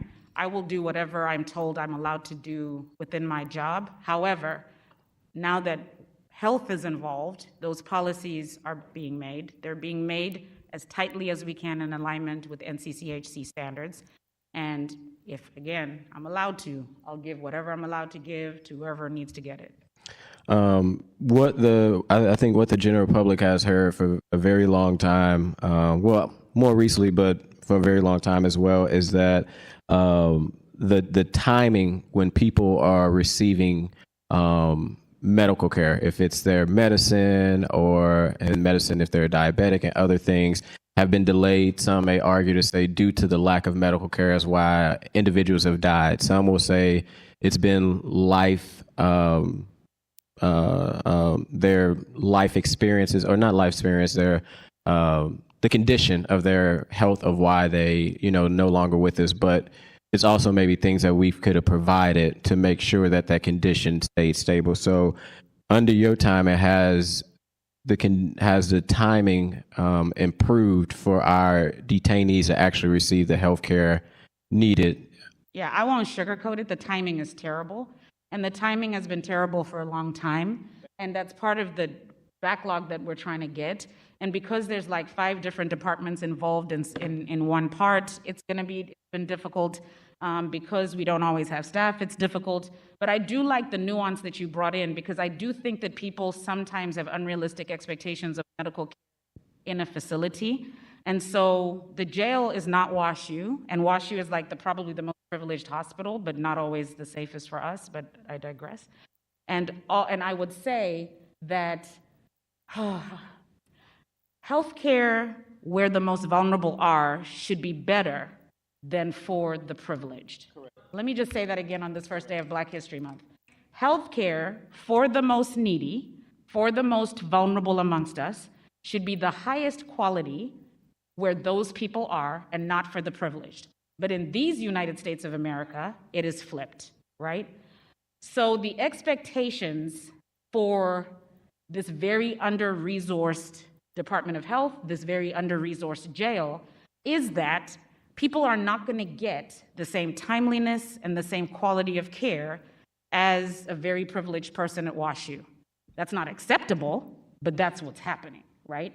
So I don't even need my first report to come out to tell you that people don't get seen in a timely fashion, that a lot of how we're able to help them also talks about the comorbidities, so how sick they were when they came in.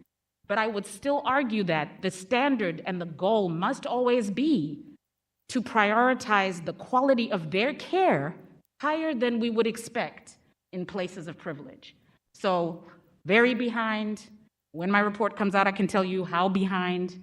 It's my job to try to make it as close to the standards, but the writing is on the wall and has been on the wall across America. And I'll tell you, what's scary to me is that in my first meetings with the NCCHC, they said, your jail doesn't even look like some of the worst ones we have. That's horrible, man. That's horrible, man, right? So when I first started engaging with the NCCHC, in our preliminary meetings, when I'm bringing them some of the preliminary things that we have, they said to me, conversationally, your jail isn't even as bad as some of the other ones that we see across the country. If you could. Be horrible for people, right? So what I'm saying to you is, systemically, it's broken. In St. Louis, it's clearly broken, and we need to do our jobs. Yeah. When you said something about a report, which that's a question I do have, which I asked the public safety director about. We have several reports that are missing, but you say that you're going to release a report. What? Since I started December 1, I'm developing my own report, monthly report. In order to make sure things are still being overseen at the most basic level, I meet with them weekly, right? When I looked at what the prior provider left, when they left November 30th, there was no report handed to me. There was no transitional documents. This wasn't like we got things that we could easily evaluate. And then, and this is not at you, it's just to connect the dots. Like I said earlier, I think this gentleman, the numbers that we've been given and the numbers we've seen don't even match from before.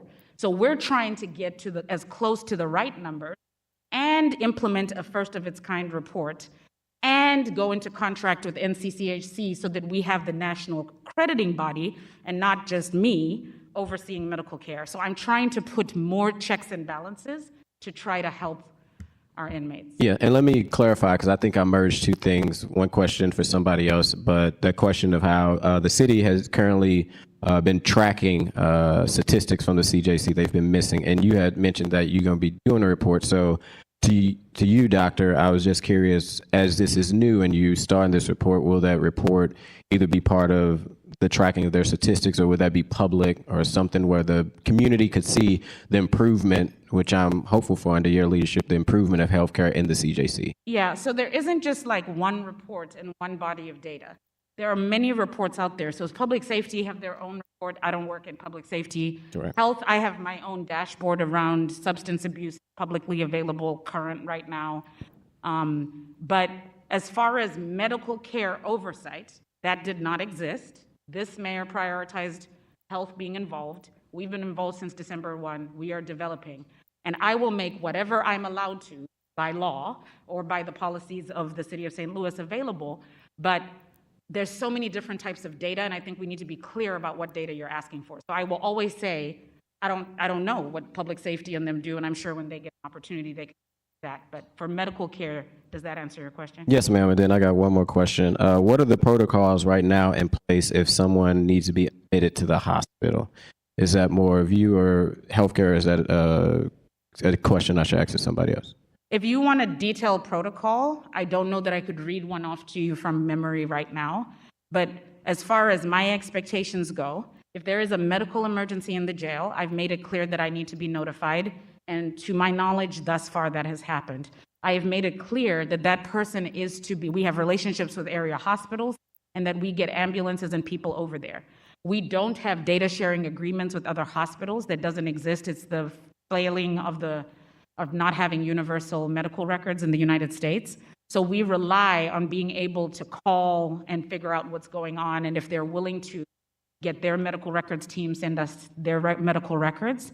But if you give me a more specific question, but we prioritize urgent and emergent visits.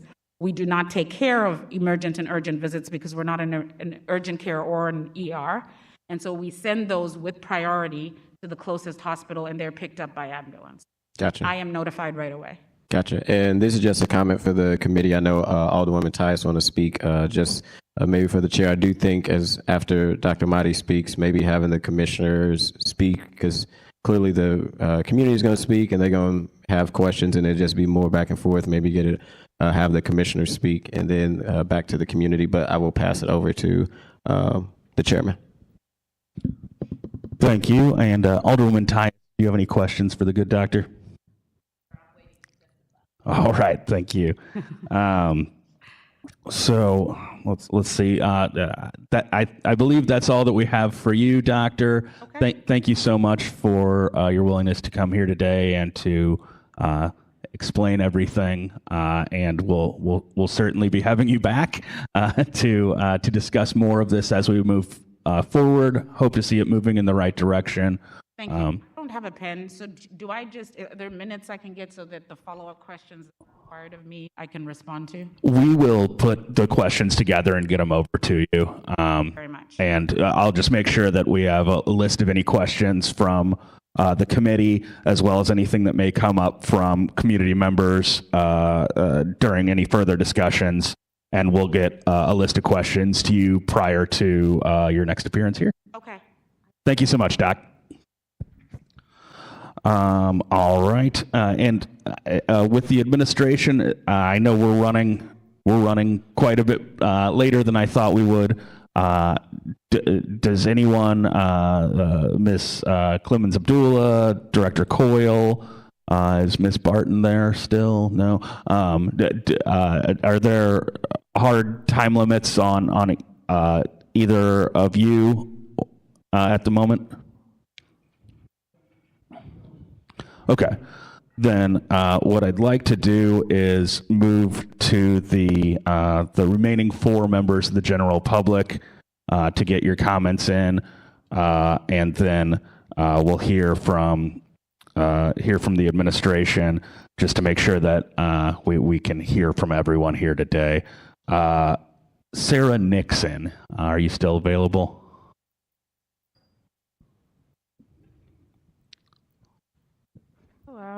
Hello. So, Sarah, you have 3 minutes. Please proceed. Hi, my name is Sarah, and I'm the pretrial organizer at Freedom Community Center, where I help post bonds for people who otherwise might not Mr. Narayan, I'm sorry. Oh, excuse me. Yes, do you swear or affirm to tell the truth to the best of your ability? So help me God. All right, please proceed. Where I help post bonds for people who otherwise might not be able to afford them, and help coordinate our volunteer-powered court watching program, where we see people who've recently been arrested every day in court who are fighting for any possibility of release. I wanted to share their observations and testimony, and the testimony from those incarcerated, especially given the fact that members of the full board have been refused entry to the jail, and the Detention Facilities Oversight Board has also been denied access. I just think it would be especially useful for us to root ourselves in what's currently taking place. A couple weeks ago, Court Watch saw someone with hepatitis C and mental health issues, both of which require medication that he's prescribed and has been denied. Even understanding the risk of speaking out of turn, he pled to the judge, "I need my medications, I need help." The judge denied him release and written orders, stating sometimes the jail medical provider gives priority. Last week, we saw a young person with sickle cell who, prior to their incarceration, had been in and out of the hospital. His defense attorney reiterated that the disease is worsened by, among other things, extreme temperatures and stress, which are both features of the jail's hellish environment. In the fall, we saw one judge offer to submit an order for the jail to give someone their prescribed medications that they'd been denied. The judge was then informed that a medical order had already been given and that the jail had continued to ignore it. When asked what else they could do, the judge said that was all. We saw someone who became sick with COVID inside the jail, causing her second bail hearing to be rescheduled for 2 weeks. During this time, she missed 2 chemotherapy appointments and was not given her seizure medications, even after the presiding bail judge had ordered the jail to fill her prescriptions. In the past, people, including the commissioner, have suggested that YesCare, the jail's previous healthcare provider, who Dr. Mahdi spoke extensively to, was partially responsible for the substandard medical treatment. Judges claim they can't do anything but write medical orders that are routinely ignored. The Volunteer Civilian Board can investigate complaints and issue responsive recommendations in the face of constant obstruction. The circuit attorney hasn't even visited the jail. It seems like everyone in their own way claims that they can't control what happens, that the jail operations aren't under their purview, that they're doing all that they can. The way that nuance is weaponized to suggest that whatever would be most consequential is just out of reach. All of this in light of 11 deaths in the past 22 months, when for years those inside have spoken about retaliation by guards for perceived insubordination, inoperative panic buttons, substandard medical care, dismissive regard from jail administration, and inadequate nutrition. I admire the ambitious vision that has been put forth by the Department of Health, but I really don't think that any amount of interdepartmental coordination can reform a staff culture that demonstrates flagrant disregard and unaccountability for human life. That is your time. If you could just finish your sentence. I did. Thank you. All right. So then we will move to Lee Harkin. Is Lee still here? Okay. And Lee, do you swear or affirm to tell the truth to the best of your ability? Yes. All right. You have 3 minutes. Please proceed. My name is Lee. I'm a member of a community organization, Defund Re-Envision, form a working group. Could you please speak up just a little bit here? I am a member of the Defund Re-Envision Transform working group, where we work to community to try to defund the police, and also a member of Court Watchers, a volunteer group which watches the bail hearings in St. Louis City. And I want to start off by saying that I think that prioritizing mental health in a jail is impossible, given that if the city was prioritizing the mental health of incarcerated who are legally innocent, they would not be in a jail in the first place. And I think if this board is puzzling itself with a question of what to do after, of how long someone needs to take a shower after they're bear maced, and not why were they bear maced, then we're not asking the right questions. When I've court watched in this city, I've seen firsthand that people who are being incarcerated have no voice. They are not given a voice, much similarly the way the community members here are given 3 minutes, while we can have so many of you who have a mic who can always break us to tell us we're breaking decorum, just trying to speak of something that so many of us are experts on through experience, but we don't get mics. This meeting didn't even happen after the first death, after the second death, after the third death, after the fourth death, after the fifth death. How many other deaths? This happened after community members came and disrupted a public safety meeting. This was not planned. This was a promise that was given to us. I remember seeing someone who was being incarcerated, and last year I watched a man at a bail hearing who was sent to jail with a broken leg, and when his attorney advocated for him about his health condition and said that CJC is no place for him to heal, it's not safe, I saw an officer cuff him to his crutch and lead him and walk him out of the room to go to CJC. The jail is not concerned with the health, and I think focusing on health is not going to stop it all, because the point of it in itself is that if people are dying, I don't think there's a number of training or intervention that can realize that the same staff who killed people in our jail are going to turn around and start protecting them. I can't speak to personal experiences with CJC, but my partner had a family member who was incarcerated, and I know the pain of a family watching someone wither away in jail, having to pay to have a phone call with them, and all of a sudden you meet someone one day and with one of the few video calls that are so expensive, the next one they have a shaved head and the light in their eye is gone. And there are no answers. There are no answers at all. And when I see what happens at CJC, it is so clear that none of the power members, the people holding power, are in community with people who are incarcerating, none of the families. And That's your time. If you could please just finish your sentence. we are here now not because because if this city does not act now, there will people who continue to die. If the city does not fire Jennifer Clemens Abdullah, people will continue to die. And as much as we can debate about it here, nothing is going to change until we stop talking about it. Thank you. With that, we'll move to Janice Menza.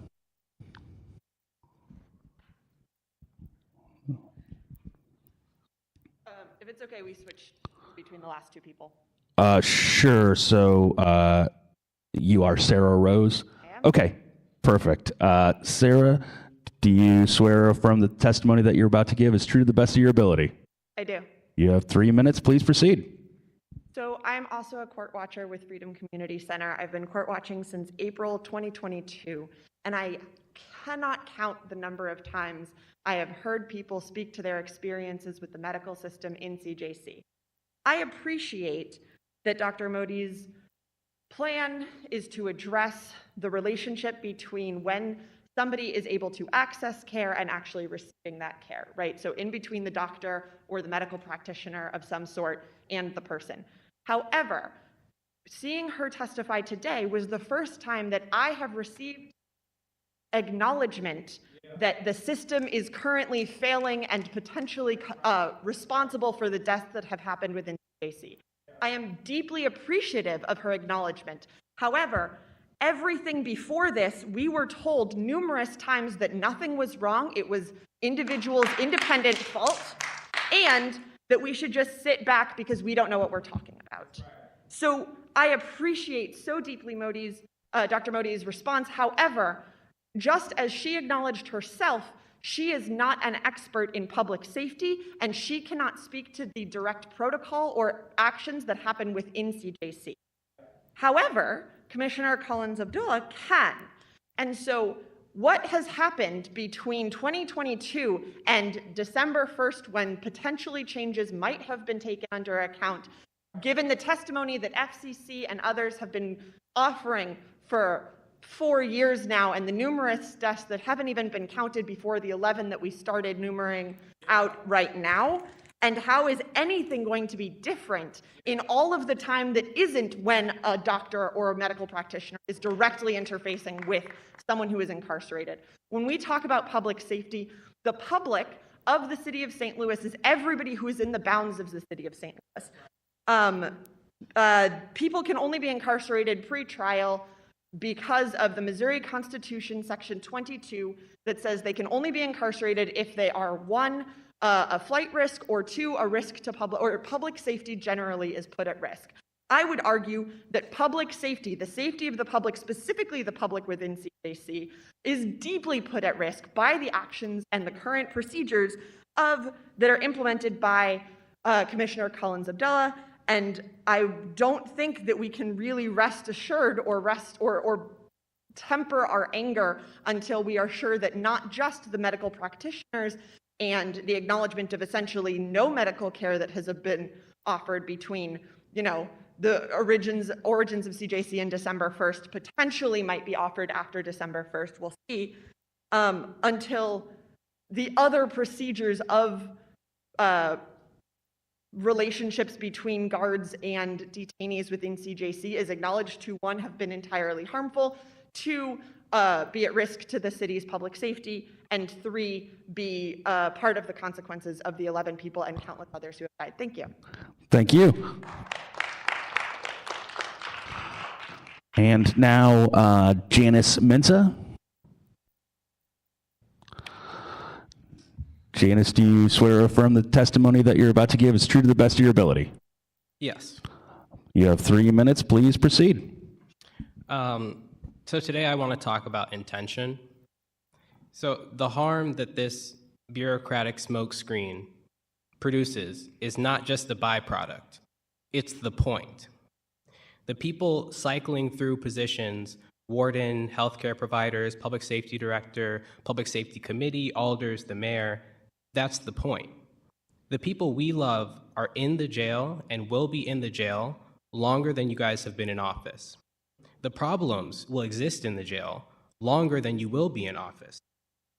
At least 12 years, like Inez said. That's the point. With the firefighters bill before, Alder Tyus brought up the critical value of having the firefighters in the room while we are speaking about things that affect them. The fact that we are not addressing those who have been harmed, despite 700 plus of them being literally across the street, that's the point. So here are a couple of talking points that I don't ever want to hear again. One, we inherited this. No. These are government positions. You all applied for this. You understood what you were getting into, and now you all just need to do the job. The harm of the carceral system and of the jail, that is what we have inherited. And through your actions and inactions, we are making sure that their kids and our kids will inherit it too. The other talking point I don't want to hear is that one life lost is one life too many. If city officials genuinely believe that, say the names of the people who died. Say their names and stop adding more to the list. Here's a statistic that I do want to hear, and I wish that the doctor was still here to hear this. We have the deadliest jail in America. The jail that you run is the deadliest jail in America in terms of deaths per population. And that's a statistic that you can confirm with the Department of Justice and the Bureau of Justice Statistics today without any confidential information. You can go online, you can talk to them, you can confirm that. So I have come to every public meeting I could come to, every town hall that the mayor has, and I hear these same talking points. And in between these meetings, another guard is injured, another person died. And today, like every other day, we spent more time listening to the city pat itself on the back and pretend to explain itself than we did listening to its citizens crying out in pain. You all had more questions for a relatively new city employee than for a group of citizens who have more expertise on the jail. No disrespect to the doctor, but for you to have more questions for her when she doesn't know that mace is being used in the jail? That's your time. If you could please finish your thought. Yeah, I'm going to finish up. So as alders of the Public Safety Committee, respectfully, I want to know, what are you doing? Where is your goal clarity? Are you here to write and revise policy that no one implements? And these are the tough questions that I had to ask myself when I was on the jail oversight board. What can you, in your position, do to improve the material conditions at the jail? And how can you do it efficiently? Because if it's nothing, I'll stop coming to these meetings, and I'll stop pretending that something is being done. And I think you all should too. Thank you. We have Z. Gorley. Z. Gorley. Good afternoon. If you could state your name for the record, please. Yes, it's Z, like the last letter of the alphabet, and then Gorley, Gorley. All right. Z, do you swear or affirm to tell the truth to the best of your ability? Yes, I do. All right. You have 3 minutes. Please proceed. Thank you. My name is Z. Gorley. My pronouns are they, them. I'm a city resident and also the communications director at Arch City Defenders. Our organization currently has a couple of pending lawsuits against St. Louis City alleging inhumane conditions such as excessive macing and depriving people who are detained there of water. Part of our work at Arch City Defenders and our holistic legal approach is tackling various issues regarding state violence. One of them we characterize as fatal state violence. Those are incidents in which we believe the state becomes deadly. And so previously there was someone who, I believe the doctor who used the word inherited, and it really inspired me to think about what have we inherited. Between 2009 to 2019, we inherited 10 people who died in CJC. The average person there was 34 years old. Their names are Cortland Lucas, Scott Perry, Vanessa Evans, Alexis McGovern, Sean Price, Malik Coleman Chambly, Jarek Taylor, Cortez Tyrone Trotter, Leon V. Smith, and Sean Parks. Between 2020 to the present, from I believe a statistic we heard cited from the Director of Public Safety at the 2023 Town Hall meeting, there have been 15 people who have died. I'm going to attempt to read some of their names. I don't know all of them, which I think is also something to reflect on. DeJuan Cole, Javon White, Juwan Carter, Carlton Bernard, Terrence Smith, Robert Lee Miller, Augustus Collier, Danelle Nellybo Johnson, Donald Henry, Courtney McNeil, and then a couple of names that have been withheld. We have inherited approximately 25 people who have died since 2009. Is that the number of people you're aware of who have died? That is a real question I do have for you, is do you know how many people have died in CJC in the past 10, in the past 15 years? I would like to know if my numbers are correct. In 2021 and 2023, we inherited two oversight boards that by design were toothless. We have inherited temporary and shallow news coverage of the deaths of people who have died. And this is arguably because the city continues its unhelpful and controlling trend of withholding documents, videos, and reports about state enacted harm. But here's the big question. What have the families and the loved ones of those who have died inherited? A friend of mine named Michael went to high school with someone who died last year. He wakes up every morning thinking about the last conversation they had and how he will never be able to speak with his friend ever again. Every morning, every day he is haunted. And that is one person. And one quick anecdote. How many parents are now That's your time. If you could please just finish up your thought. How many parents have inherited birthdays where their loved one is now absent because they died at the hands of the city? That's what I want to know. And I truly would just echo what my peers who have spoken before me have said, and strongly request your sense of urgency to these pleas. Thank you. Thank you. And Alderwoman Tyus, you've requested to be able to speak. I'm going to turn the chairmanship over to the vice chair real quick. I need to run to the restroom.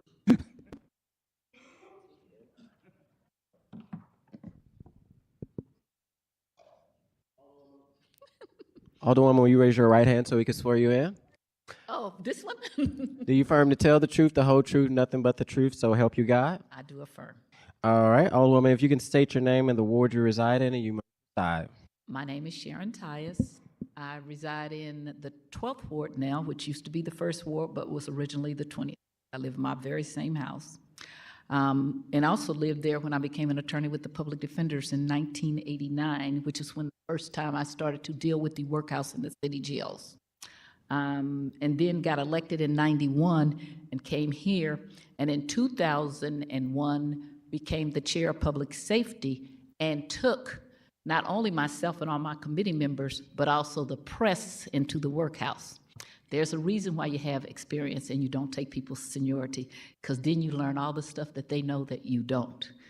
So we had seniority. I had been a lawyer, I had been active, and I did not ask permission. I took, and I also took the press in. That's when people started to, it was the first time that ever happened. It can happen if you know what you're doing. It doesn't happen when you have a lot of new people who don't know how to make it happen. That's what I want to say to you. So we went into the workhouse. We interviewed people there, just as these people are talking about. But I want to thank the person who said, we're having the wrong conversation. I have never, ever been a fan of closing the workhouse. I did not speak, and I will not put up with it. You be quiet when I'm talking like I did you. So I did not support closing the workhouse because, and I will ask them to be, they keep doing that, because I'm going to be respected. I did not agree about closing the workhouse because I had been working with it, and when I became the chair of the Public Safety Committee, I am the chair that we built the center down, the downtown jail. And we know how we built it and why we built it. It was never for a long-term facility. It was always for a short-term facility in the federal prisoners. It is, you build jails differently for what they are used for. And as a member of the bar, we knew that the people who were out at the workhouse had access to things that they didn't have here. In case they don't notice, all the things that they were worried about at the workhouse, it's been worse since we have it at the Criminal Justice Center. It is overcrowded. It is too many people. My latest report I have is that they have been told not to bring any more people there. That means if you don't bring them there, you have to put them someplace else. You have to put them in the middle of Missouri. That's what they did 30-something years ago. And the reason why we wanted that not to happen is because when people are in the workhouse, the Criminal Justice Center, or wherever, they are innocent until proven guilty. They are innocent until proven guilty. Now, the reason we have so many people, and we've never addressed the issue and did anything about it, is because we do not have correct bail. We don't want to hold the judges accountable. But what you don't know is that the Missouri Supreme Court told the 22nd Judicial Circuit to hurry up and start having correct bail. They don't. I had the experience. I have a tenant who has been in one of my apartments for 7, 8 years. Several years ago, he was incarcerated in the criminal justice. No, I'm sorry, he started out in the workhouse. And he stayed there forever. And his kids called and said, he's been here for a month, 2 months. I said, what happened? So, of course, Sharon Tyus called as not only an attorney, but an alderwoman. Well, what? But at first I called his public defender because you're not allowed to get involved. And what I found out is that so that they won't get reported about not giving people bail, they just continue their bail hearings. So we should make sure everybody has a bail hearing within 30 days. There is no reason. This guy got arrested January, the 1st of January. I did not get him out until the middle of April, and that was only because Alderwoman Tyus called, and then he got a bail hearing. But everybody can't get Alderwoman. Alderwoman, if I could just jump in real quick, not to interrupt you, but having practiced on the defense bar myself, 30 days is way too long for a bail hearing. It should happen much faster than that. Exactly. So until we, the Board of Aldermen, bring the judges over and ask them to give us some kind of reports of when bail hearings and how often they do them and how often they continue it. When that comes to be out in the public, then we're going to know that's the problem. Because people have a right to bail. They have a right to be presumed innocent until proven guilty. And when you're leaving them up in there, but you keep continuing their bail hearings, and I talked to this public defender, which I used to be a public defender, so I'm very proud of it. And he said, well, Alderwoman, we can't, they just show up and they continue it, and they continue it. So we have to be proactive. These are our jails where people are dying.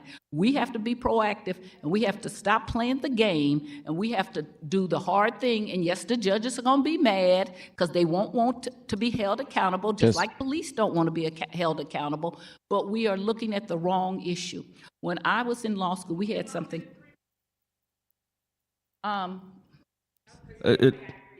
She's a sitting alderwoman testifying to the committee. So Alderwoman in the most civil. so she. I am not in a position to cut Alderwoman Tyus from speaking on this. So if we start getting reports when people come in, when do they have their bail hearing? As you has already said, Mr. Chairman, 30 days is way too long. If we start making them be accountable, then we're going to get people out of jail. I know there's been some sensationalism about the young lady who got hit because the guy was out on bail, and then it ended up her legs and things. But now there's been some more testimony that there were some other things involved in that.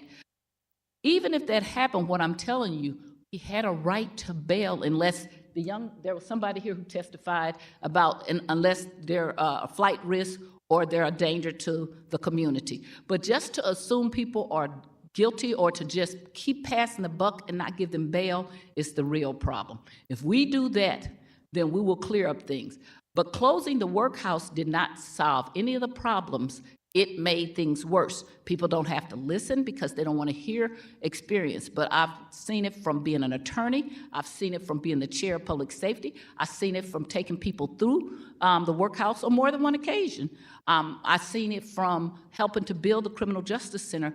It is a much more complex idea, and the doctor was not wrong. We also have to admit that we have not had enough people, not only to work in the public health department, but in all our departments. So sending people out to mid-Missouri is not helping anything. Having too many people in the criminal justice center is not helping anything. We also need to have a report to this committee about how much money we had already spent fixing up the workhouse. Because people act like that the workhouse, oh, that's so terrible. Almost all these lofts downtown used to be places where people made clothing and stuff. I am a rehabber. Any building can be rehabbed. I believe, well, I've heard the figures between $10, $15 million that Mayor Cruzen had been spending on fixing the workhouse up. That makes sense. If it's a problem, don't just throw it away and say, oh, we got to tear it up. That's like having a house built for two-bedroom house and you put 4 people in it, and then the criminal justice center, now we got twice that many or 3 times that many. At some point, it's too many people. And where do you send the people? It's not, you don't have any place else. I am always going to be supportive of open the workhouse back up, fix it up, make it so that it's state of the art, but also have a report about how much we've already spent on the money, and also have a report from the judges come over here and talk to us why they are continuing these cases. And I'm talking to the state reps and the state senators right now, if they can sponsor something saying they cannot continue it any more than one time. There should not be more than one continuance of anybody who's up for bail. And if we could do some kind of state law like that, that would stop some of that. And I appreciate it. Thank you, Alderwoman. According to the city website, as of today, there are 649 people in jail, but CJC has capacity for up to 1,067. So in fact, the jail is not overcrowded. It's a little over the halfway point. Just, you know, for the record. Thank you for noting that. Alderwoman. So since they just said we don't get correct reports, then according to the city website, does that mean that's correct? That's why you all should have been in there. You have a right to be in there. I'm telling you that right now. I took people in there and took the television stations in there. You can go back and read all the paper in 2001. The reason why is you guys don't know how to do it, and that's why they like new people who don't know how to push the envelope and make sure things happen.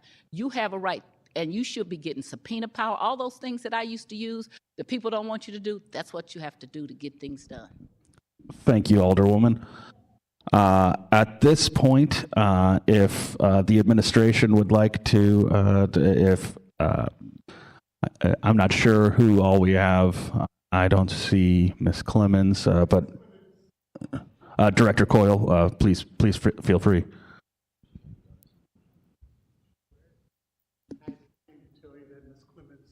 The restroom, she'll be right back. Okay, great. I'll deal with questions that may come up overall, but I think most people want to hear from Ms. Clemens. Absolutely. Okay. Great. We will just hang tight for Ms. Clemens to return.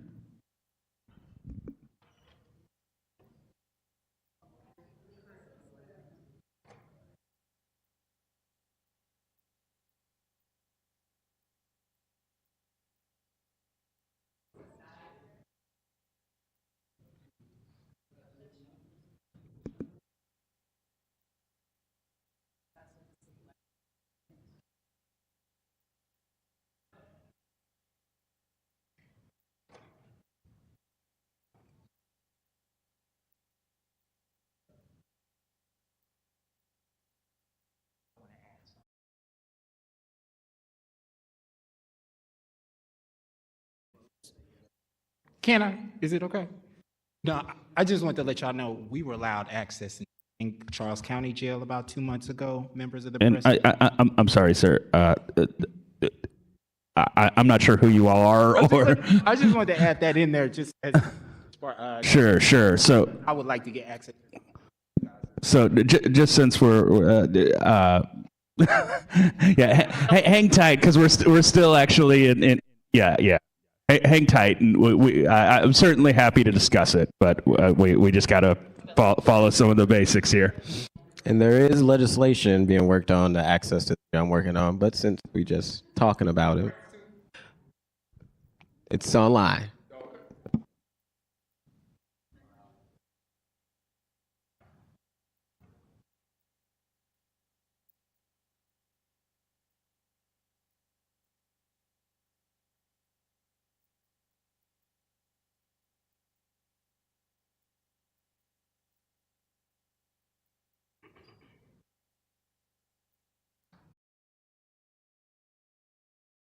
On Ms. Clemens Abdullah to return to the room. So I don't want to take up something else in the meantime, and then we'll be down that rabbit hole.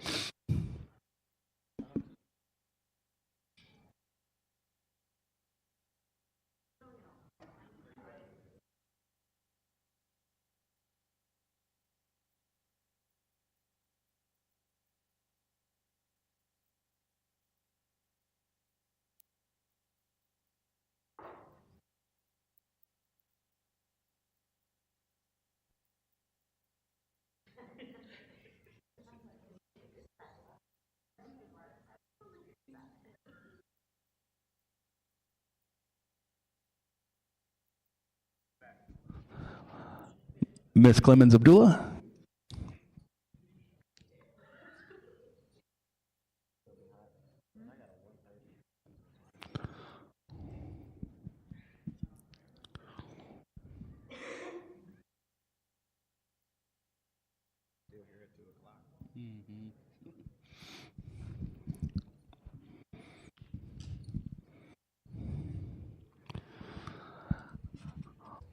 Good afternoon. Good afternoon, Ms. Clemens Abdullah. I know that you've heard virtually everything that's been said here today, so please proceed.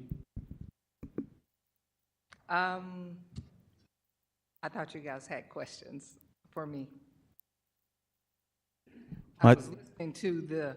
I was hoping that you'd be able to address some of the concerns that were raised by the members of the community, and then I know that there are questions for you certainly, but I think the hope is that based on what the feedback that we've gotten here today, that you can provide some feedback from your perspective on the issues. I listened to what was said about the mace. I will tell you that we are practicing Corrections 101. And when I say Corrections 101, I mean that we are teaching, going back to the basics and teaching our staff how to communicate in an effective manner to lessen the use of mace. Is it a necessary hazard within a correctional environment? Yes, at every level of corrections. I'm not saying that, I don't think that we use it as much as we used to, but I think that it is necessary in the environment.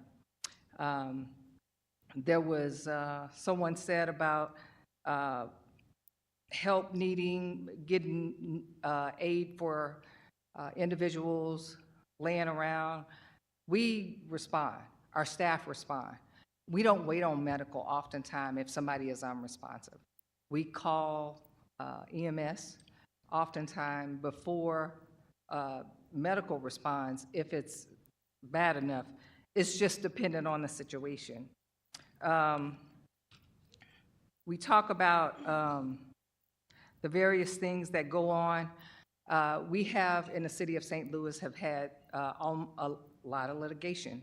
So a lot of things can't, I try to eliminate things dealing with the inmates, such as trying to be more responsive to their concerns.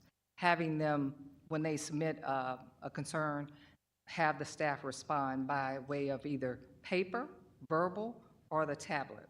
This has always been the tablet came along, I think, right before me, maybe a year or two. So it's good, but it's not good. What we've tried to do since the last suicide, We try to have it where it's monitored, where if people say certain things to the medical provider, we can respond more quickly. These are some of the things that we've brought into play.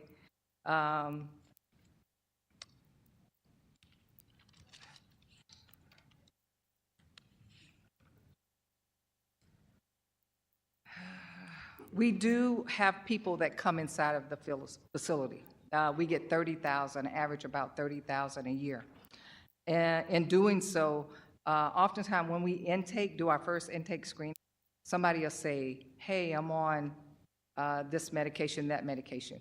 Once the provider calls to verify that information, oftentimes it's not at that particular pharmacy, so it sends the medical provider on a wild goose chase. So we try to go back to the detainee and ask them a host of questions to try to narrow down where their medication is or where it was last filled at.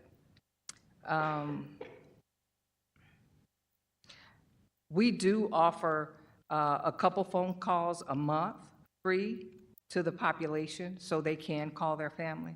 So everything doesn't cost for them.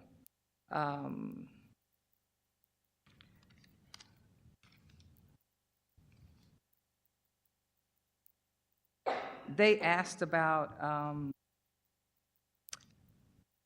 deaths from 2009 to 2019. According to my calculations, there were 27. And from 20, let's see, I had it written down because she gave it to it in a group.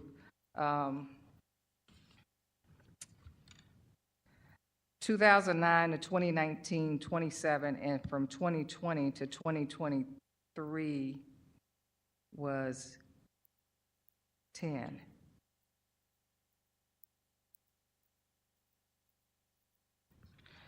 So with that, I can't tell you why people have passed away, but what I can tell you is that it's not it is abnormal to die in jail and prisons, but we do everything we can. And we do it by putting a medical provider, letting them see them first. If there's something that doesn't seem right, we get the medical providers involved. If there's some type of issue with their family, we get their families involved. We try to say, for instance, if somebody's depressed and they're really depressed, we try to keep a finger on the pulse where we get with their caseworker, have them come out, pull them out, give them a phone call to talk to their family if they've had a death in the family. If they've had some traumatic injury, something go on, we always try to intervene. Some people don't want to admit things. They want to keep it hidden, but we encourage them to dialogue with us. That's the reason why we've increased our rounds. We've increased the deputies in the jail going around to talk to the detainees. With the new healthcare provider, I tell you, what has coupled with Department of Health, it has made us a lot better because the oversight is more, they're questioning more things that happen. As we progress into this emergency contract, it gives us a lot more insight as to the medical health records of the detainees. It gives us insight to what's really going on and how deficient the previous healthcare provider was. I could jump in here because I do have a few more specific questions that I'd like to address. I didn't know if there was anything that you had heard from the community's testimony that you felt a need to address immediately. The biggest one was about the mace. The mace is a necessary hazard in the jail, but we have lessened the use of it, and we've incorporated the use of communication more so. Okay, I have a few questions. So I had talked to Dr. Mahdi, as you heard. Many of the deaths in CJC recently have been as a result of overdoses. So First off, do we have any real concept of how these drugs are getting into this facility? I'll say this, we are put in some security measures in place. We've reduced the cell phone entrance, cell phones coming inside, which is allowing the communication to get the drugs. We can say they're coming in by contractor, they're coming in by staff, they're coming in by attorneys, they're coming in by everybody that comes inside of the facility. So there's no one way. And when you look at the national headlines, you'll see that all over the nation. It's not just the staff. It's not just the contractors. It's not just the attorneys. It's a whole host of things. It's just us doing an investigation to get down to where it came in at. And do we do that? Yes, we're working on it. We have bought some new machines. We're doing some upgrades to the facility. We did some, even though you probably think it doesn't affect the overall running of the facility, redoing the HVAC system, getting a new fire suppression. Why? To be able to detect smoke if they're smoking. This tells us that something has gotten in. And so we try to go back and backtrack because we know over a certain time, things like that dissipate when it comes in on the substance it comes in on. So there are a lot of things we have put in place. We are constantly doing. It's not a one-stop shop. You can't just do one thing. You have to do a host of things. And we're doing it. It's just a process. And we have to figure out when and where. And then we have to figure out, okay, if we put up a body scanner here like we have the same one that the county has and same one that St. Charles have. It helps us minimize. When people are coming up from being an arrestee to a detainee, there's a scanner. Sometimes that scanner is bypassed because it may be inoperable for the meantime. So we make sure we respond to that immediately, get it back online. We have all type of body scanners that you have to go through. We're incorporating that into what we're doing on a daily basis with our contractors and anybody that come in on your side, and we do it on a random basis. Thank you for that. And you mentioned something that was further down on my list that I have a slight issue with, and I imagine that many of my colleagues and former colleagues do too, regarding the cell phones in the facility. As a member of the bar, I've been to jails all over the state of Missouri, jails and prisons all over the state of Missouri, to talk to my clients who are in there, and it's 2024 now. Most of attorneys' records are right here, and not allowing members of the bar to bring phones into the facility is a major issue. I'd like to know, did you consult with the Missouri Bar about this prior to this? Are states' attorneys allowed to bring their phones into the facility? Are police officers permitted to bring their phones into the facility? Because I think you're putting, whether intentionally or not, and I'm not casting accusations here, but I think you're putting members of the defense bar at a distinct disadvantage in the representation of their clients as a result of not allowing their attorneys to have their phones in the facility. I know it may sound like it's something that's going against just attorneys, but oftentimes we found that some attorneys are not as forthcoming with certain things. Having a phone that's not trackable, or what do you call it, a burner phone. So we found that those are being introduced. We're trying to lower that, but what we are doing is allowing the attorneys to bring in their laptops, their iPads. These are things that, and actually, when you're sitting on the other side of the professional booth, the inmate really can't see that phone as well as if they're seeing a laptop. So it's a lot better. It's really safer to not have a two-way device. And I say safer because it doesn't allow for even the attorney to even be put into a predicament to even be asked to bring a phone. So I understand that, but it also makes it impossible for an attorney to get access to their own records, to get access to their calendar, to research anything for their client. I think it's deeply problematic, and I think it's likely to bring a lawsuit against the jails, frankly. I'd like to see it's better for the detainee to be able to see an iPad or a laptop. And I say, Is there Wi-Fi for the attorneys? No. So they can't pull up anything then. As with cellular devices, and so do the laptops. So then it's like bringing in a cell phone. But it's not a two-way device. Like a cell phone can be given to a detainee. If a detainee is... So I let me be more specific. I'm talking about non-contact visits, because I understand the concern when an attorney has a actual contact with an inmate, but for a non-contact visit where there's a glass divider the whole time, and there's the paper slot where you can pass through, which may or may not be open depending on the specifics of the visit. What is the difference in between this device that I can access the internet and I can make a phone call on, and an iPad that I can access the internet and make a phone call on?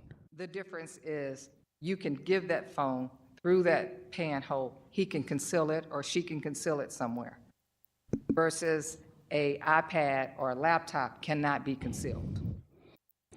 I think we're going to have to just agree to disagree on this one. I will. Let me tell you this. No, eight times out of 10, most of the time the paper pass is open for an attorney. They're not visiting in where the paper pass is not open. They're not visiting in where, and sometimes we get contact visits. So this will lower the lower what's coming into the jail if we can control cell phones by everybody that's bringing them in. Would you be open to revising the policy to allow attorneys to have their cell phones in the facility when the paper pass is closed? Yes, we will. I will look at it, yes. Because I think that might be the sweet spot here. If that paper pass is closed and it's a non-contact visit, I don't see any way for an attorney to... first off, with the attorneys that I've worked with, at least, I don't see any wanting to hand a cell phone to an inmate just because you're a professional and you'd like to not be on the other side of that glass first and foremost. But I think that we can't continue to put defense attorneys at that kind of disadvantage and the people that they serve at that kind of disadvantage when it comes to representation. So I hope that we can look to address that, and I'd be all for having even several of the booths have a closed paper pass so that you could send attorneys with their cell phone to it, because I know from just the head shakes that I'm getting from other attorneys in the room even, that it's virtually impossible to do everything you need to do as an attorney in 2024 on paper files now. And if there's not going to be Wi-Fi, then having my computer there does nothing. Having my iPad there does nothing, because I use the cloud for all of my client files. So having that paper pass closed and allowing a cell phone in there, it would be very good for both the defense bar as well as the people that they represent in the facility. So I'm happy to continue that discussion. We could definitely look. But I think that would be very, very useful. The other thing, mace and the use of mace, and then showers after the use of mace. I had asked Dr. Mahdi about the what, if any, policy or protocol was in place to get an individual into a shower after they have been exposed to chemical irritants.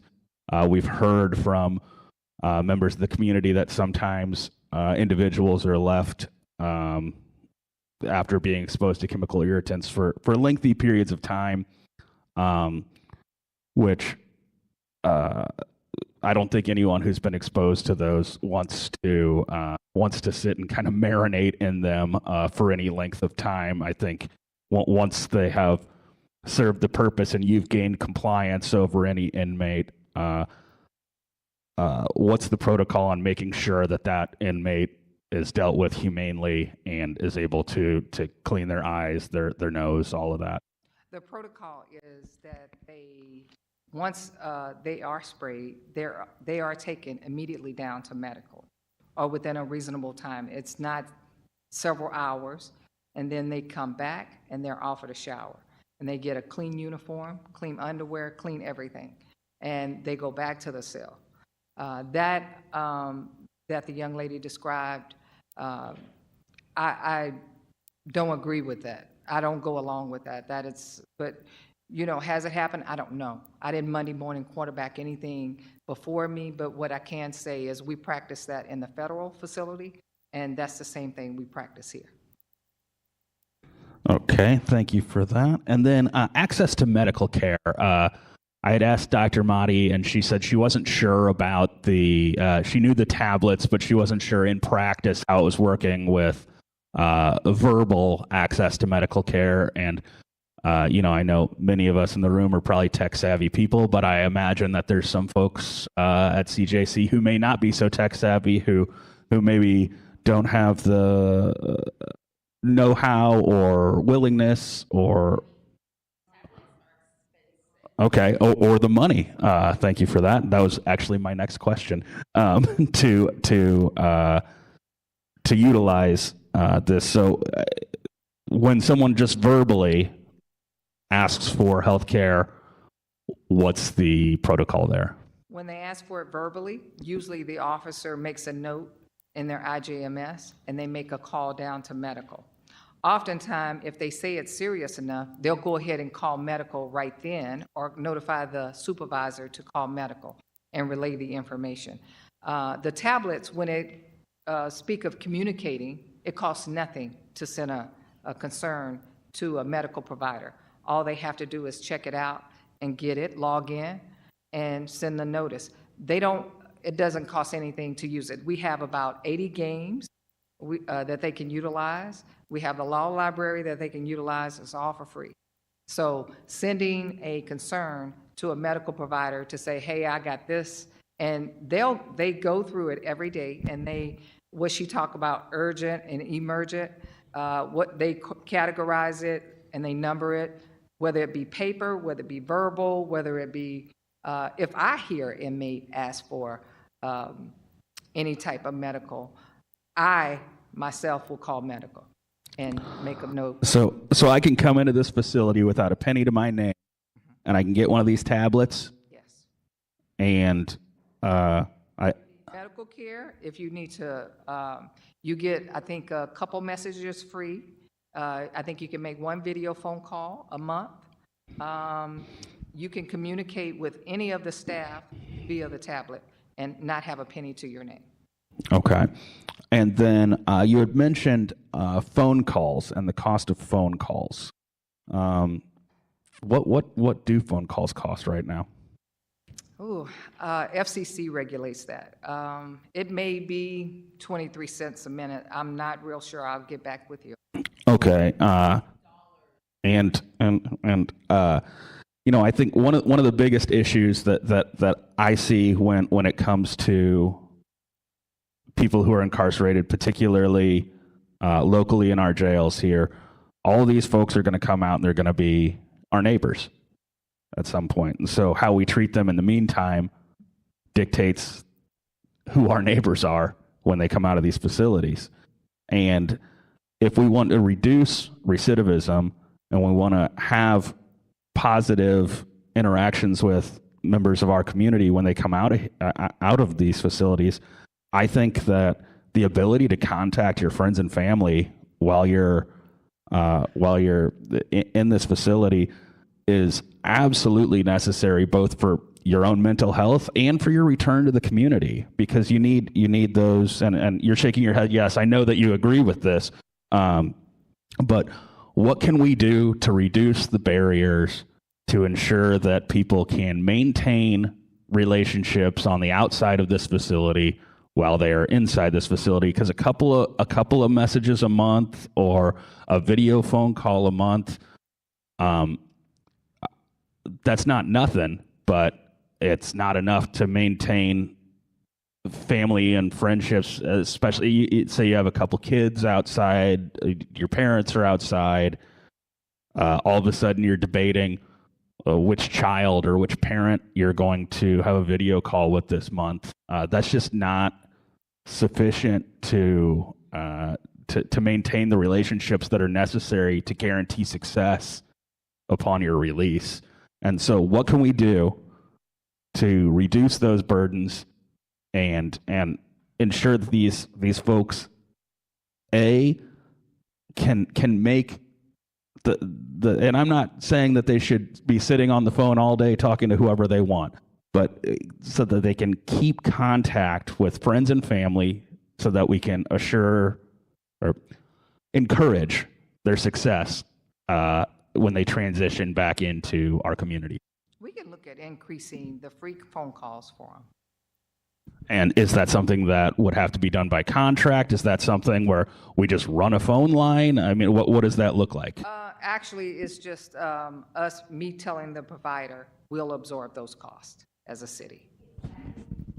Well, it's not really that easy. It's more to it. I have to go. Well, please let me know, because I'm very interested in what absorbing those costs are, because I would love for our population to be able to maintain relationship with their friends and family. And so if that's because every cent that we spend on a phone call, if that saves us dollars and incarcerating someone later, it's one of the most valuable spends that we could possibly make.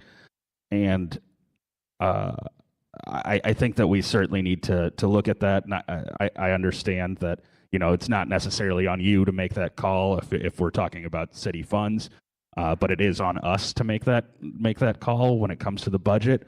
And so I'd like to start with the conversation on what would it be to have free phone calls for members of our community who are currently incarcerated, because I think that's the kind of changes that we're going to need to see in order to facilitate successful transitions back to our community. Now, you know, phone calls to their attorneys are free. Yes, but I want them to be able to call their family, their friends. No, I'm just yeah. In addition to the phone calls, they do get free a month, and the video call and the video messages that are free, they have unlimited access to their attorney. Oh, definitely. And I don't know many defense attorneys who haven't, been in a position to tell the family members of their clients, oh, you know, Joe says hello, because it's easier for them to talk to their attorneys than sometimes their family. But when people are trying to set up a plan for coming out of a facility, particularly if they've been there for any length of time, I think that those relationships are paramount. Definitely, I can look into that. And I would love to continue that conversation. With that, I know Alderman Aldridge has a 2 o'clock, so I will turn it over to you if you have any questions. Yeah, I appreciate that. I know me and Alderwoman Velazquez has a 2 o'clock, so computer went down. Thank you for being here today, Commissioner. Just for the record, how long have you been the commissioner of the jail? About 27 months, 28 months. I'm not good at math. Was that like 2 years? A little bit over 2 years, Okay. Since you've been the commissioner of the jail, just to be clear, because I think sometimes the data is not always clear, how many deaths has happened since you've been the commissioner of the CJC? Since 2021, I came September 13th. There were 10 11 that came out of CJC or the annex. There was 11. 11. And that's 11 to date. That's to up till, yes, because this is 2024. Okay. Since being the commissioner of the CJC, have you made structural changes to the policy and procedures? Structural change. Any changes to the policies and procedures before you coming in? Have you upgraded them? You know, Have not. We're in the process of it because we're making sure that we have all our tablet information updated. We're in the process of ensuring our healthcare provider in the way they communicate and move, making sure their input is provided, because we want to update the inmate handbook, several policies, because they haven't been updated since 2020. So we're in the process of looking at them and updating because we're finding that they're out of date. okay, going back to the conversation a little bit the chairman had about cell phones and cell phones being allotted in.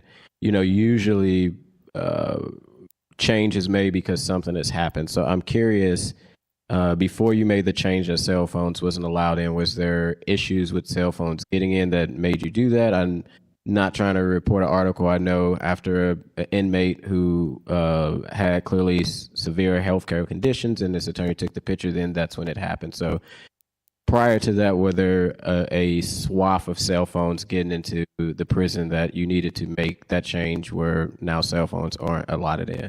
The day before we made the change, there was a cell phone found up in one of the pods. Fairly new. I think it's probably a 15. So we said we have to make some changes. We have to go through a process of, getting a tighter a tighter leash on what's going on, because we don't know where it's coming from. And we know people buy burner phones all the time. And so limiting access to bring in cell phones would help us minimize, because in the past we have had attorneys to bring in things that were contraband. And so didn't have anything just to do with any attorneys. It had something to do with people as a whole. We look at our contractors and we're saying, hey, you can't have a phone, you can't, and we limited them too. So it was a whole spectrum. It wasn't just one section of folk that we said couldn't bring in a cell phone. Going to tablets, so you said every inmate has access to a tablet, because I know when we visited last go around, it looked like not every inmate had it. When this public safety committee did a unannounced visit, which I think is the best way, and I know there's legislation being worked on to give all the people access to the jail. It's the same as state representatives have access to any prison at any time. But when we went in, it only seemed like there were 8 holders for tablets. So are you saying that every inmate has an access to a tablet or a tablet shared? Because I've also heard that people fight over tablets because they don't have it. So just for the record, do every inmate have their own personal individual tablet? When you came, let's go back. When you came, we were on the cusp of inmates were tearing up tablets like they were, like it was theirs. So we were not replacing them. We was saying, okay, hold on, we got to see what's going on. Why are they breaking the tablets? They were just breaking them for no reason. And we have pictures of them. We have video of them, throwing them up against the wall for no reason. And so we said, how do we get a hold of this? So what we did was we did a pilot program right after you guys, it's been several months, and we did a 1-for-1 tablet. I think in one unit, it was probably 60, and it's 64 to a pod, but there was only 58 inmates in there. So we had 60 tablets. And having those tablets, we had a dorm rep meeting and said, hey, how's it going with the tablets? He said, they're holding them. What do you mean they're holding them? They're keeping them out overnight. So we get the tablets 1-for-1, all of them are operational.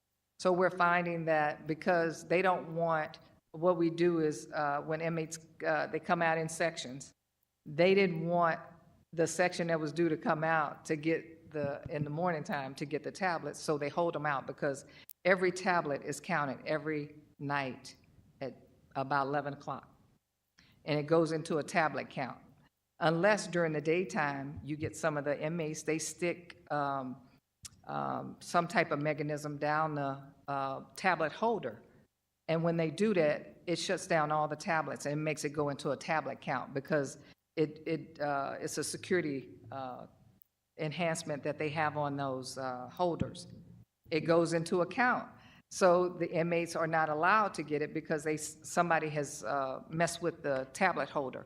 So it does, I mean, most of the inmates do have 1-for-1, yes. So just so I'm clear, that was a lot. So before, quote unquote, inmates was breaking them, every inmate. They're still breaking them.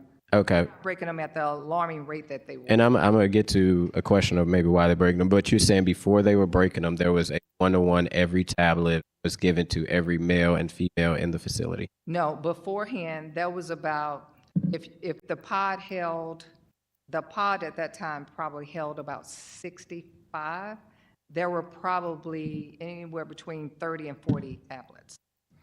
Okay. I'm going to go a little quick because I know Velasquez has a meeting too, and I want to be respectful. So when we also visited, one thing when you say inmates was breaking them, I probably could understand why, because even when we went in less than a year ago, even though very post-COVID, we were told that inmates, how often do inmates get out for rec time? Understanding the CJC doesn't already not have an outside, place like maybe the workhouse used to. So these people, these individuals that are in the CJC don't have like outside rec time. When we went in to see their rec space, they literally just had a room that would have like flattened basketballs and a broken hoop. So therefore, as recreational, that really doesn't seem to be happening. So how much do inmates get out in a day? We rotate them. So they come out several times a day. Let me say this. When we let them out at 6 cells at a time. And we rotate them, and they're out for hour and a half. And then we let the next 6 cells, and we rotate it so that we keep everybody safe. Was this always like this? Ahead of time, did y'all ever used to let the whole pods out? They did, yes. And what we found was there was some litigation. I used to be a PREA coordinator with the feds. So when we came over, someone being raped in jails and prisons is on my brain when somebody says, hey, somebody did something to me. So to lessen that, because we do have litigation out there in relation to that. And that was when those 40 and 50 and 60 people were out in the pods. So to lessen and to assure that nobody, and since I've been at CJC, we've had several inmates to say they've been bullied, they've been harassed, they've been threatened. So when we let them out in sections, it's helpful and it minimizes the fights, it minimizes the threats. We found that inmates are making other inmates give them their PIN number so they can spend money on their tablets or on their phones. So what we try to do is we try to minimize that by doing it in sections so that we can keep the inmates safe as well as the staff. What's the process, as we talk about inmate, what's the process when an inmate has been harassed or beaten up by a correctional officer or constantly being bullied? How do they get that word out, and then what is on y'all end? How do y'all follow up to make sure that this doesn't continue to happen? If there is a staff member that has, you saying harassed or beat up an inmate? Harassed. I've gotten emails. I won't say their name personally, that because they are away in the hospital. I know they're watching, where they've been abused by correctional officers and then put back into their pods. What is their grieving process to be able to alert, which they probably don't feel safe doing it because it's a word, but what is the process for them to alert the abuse from a CO to an inmate? Say, for instance, they don't want to use the tablet. Say, for instance, they don't want to write it. They can always tell one of the deputies or one of the staff that are walking around. They can, when they say they go to medical for a medical appointment, they could easily tell the medical staff who will tell us There's so many ways to alert it, but I will tell you this, if I find out, me and my administration, we find out that an inmate is being harassed, threatened, beaten, the first person I call is the FBI. Okay. And this is my last question. I'll pass over to the Alderwoman. Are there currently any areas in the jail that has 23-hour lockdown? No. What we do is we rotate them. We do have a segregation unit, and we rotate them. Now, let me give you a scenario. I have to put it in context because a lot of people will say it is going on. But when you get someone who's fighting, then we have to take resources from that pod to stop the fight, and therefore it stops the wreck. So we have to make sure everybody is safe. We have to make sure that there is no shanks, there is no peels or anything that's may cause someone to become irate. So we have to lessen the situation by ensuring all of that before we start back the wreck. And then this is my last question. So for months, the reporting statistics haven't been updated. So when there will be an update on that? It's the first time in a very long time that I think at this point we like 4 months in that it hasn't been. It hasn't been 4 months. I think what happened. I know it's been since the commissioner came before the new year because I asked him about it. So maybe 2 or 3 months, but it's been. It's probably been more, maybe a month and a half. What happened, and let me tell you, I have to give you, because we didn't know. I had to go find what happened, and we found that there was a Stanford group of kids that created this website that was a conduit from our system that accounted for them, and that gave you those numbers. And we found that it was the end of life. And I was like, how does that go end of life? And so I immediately started talking with everybody to where we can get those updated. We've actually been keeping the stats, and we got with IT. We're working with them right now so we can upload those numbers daily. And then we can upload the numbers in the past as well, but it'll be like more of a hard copy, or it'll be just on the website as a, like the mission statement of the past numbers. So what we found out that it was defunct, it was end of life, something we didn't know anything about. And so what I'm trying to do as to help the city not pay so much, I wanted to do it in-house. So we're looking at getting a quote for fixing it, but we're also looking at how can we do it in-house so it lessens the cost to us. Doing it in-house, would that cause any problem with oversight? I don't know if the outside system was able to do it where there was an outside body that was able to get the information compared to an inside body screwing the numbers over. Not saying that would be the case, but I'm just curious if that would be an oversight issue if it is in-house. No, it wouldn't be an issue. Is that the end of your line of questioning, Alderman? How many staff are we down in the CJC? Over 100. All right, thank you, Alderman. And then Alderwoman Velasquez, you said that you also have a time constraint here. We do. I just want to Yeah, please proceed. Question answer, but I think some of the things that we've heard are different experiences, and there's frankly some contradictory between what is on policy and what is actually happening. And just like when we went on the tour and we saw the rec center, why there is recreational opportunity, the rec center isn't the area where people can have recreation. There isn't a whole lot there. So you have things that why might not be in policy or sort of de facto happening, right? So I'm curious when you say because we've heard testimony about people being essentially de facto on lockdown, even though they may not officially be. So can you there might not be stats that you have to have that, but I mean, how often is that happening? The lockdown, it's all dependent on the flow. And I say the flow. Let me say, if there's a fight, just like I was telling you, we'll let them out 6 cells at a time. That's 12 individuals. And then once they are out about an hour, hour and a half, we put them up and we go to the next. And it keeps going. And then it goes down to the bottom and it keeps going. This is, it does slow down when we get medical in there.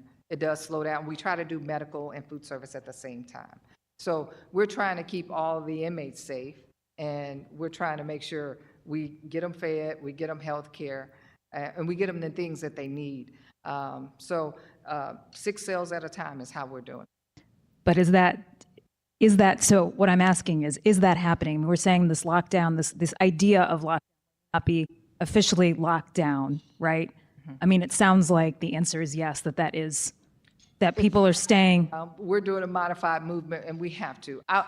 And I say this, Alderwoman, I say this because I really do want to keep everyone safe. I don't want, when someone is telling me I have an enemy and we move them, and then they go to another different pod and they have another enemy over there, we have to modify things so that everybody feels safe. We don't want anybody to be subject to being raped, harassed, bullied, and it does help us. It minimizes a lot of things. Right, but it's kind of a yes or no question, I guess. I mean, is it happening? I mean, why it's not the policy why that's not the policy, it sounds like it is happening in the course of how things are running. We do modified movement. Okay, thank you. I have no other questions. All right. Real quick, before we lose quorum here, I just want to make a motion to excuse Alderwoman Keys. So moved. Second. All right. All in favor signify by saying aye. Aye. All right. So Alderwoman Keys is excused. And then Alderwoman Saunier, do you have any questions? Thank you. Hi, Commissioner. Hi. A lot of my questions were asked already. What type of contact do you have with the Circuit Attorney's Office as far as updating the folks that are within CJC? Can you talk about like what that communication looks like? We really don't have any, and I say we really don't. We talk about things in passing sometimes.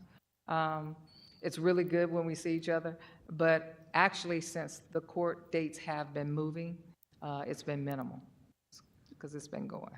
The court date's been coming.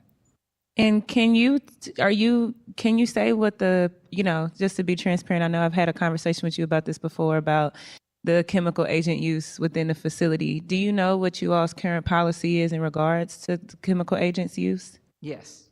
Is that something that can be shared? It's on the website, I'm sure.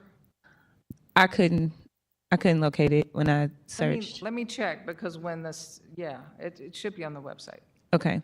And then I know earlier, I think I missed it, Alderman Ryan asked about the attorneys and the phone use. Maybe you can like recap what you said, or just want to touch base on that point again.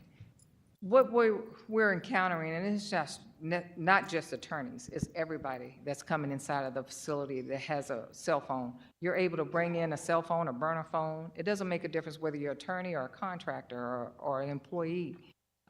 If you're authorized to carry one, what we were finding is that inmates we were finding them with iPhone 13s and 15s and Samsungs, and you kind of go like, where does this come from? So that's the reason why we have put in some security devices so we can do random searches of not just staff, but contractors or anybody that comes inside of the facility.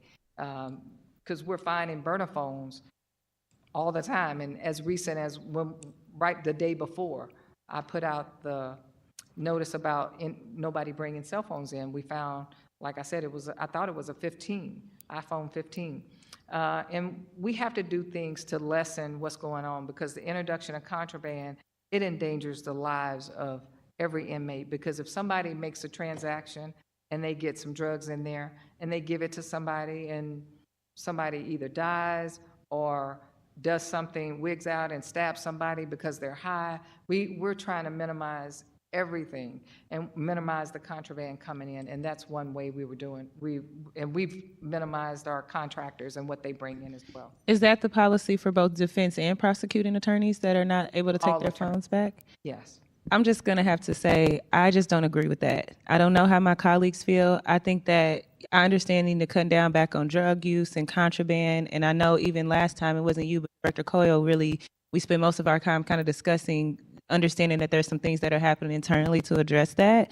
But I do not think it's right to tell attorneys who need to be able to talk to their clients.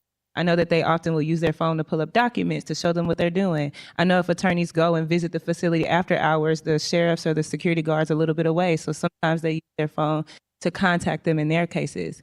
I would like to find a way to address that issue without cutting out the attorneys, especially because to the community, it looks like, a story got released that highlighted something, and then the next day the policy was posted and announced. I understand what you're saying, that you're in the seat that there are things that happen internally, but I just think, we have to protect attorneys' rights to communicate with their clients. And so I don't agree with that. When I seen the story, I even thought about do we need to do a policy at the board to say that can't be the case? I don't want that to be our relationship, but at the same time, I want to make sure that I say, I just think that's unacceptable. I think that we have to find another way to deal with that without cutting off that key communication, because that client-attorney communication is so important.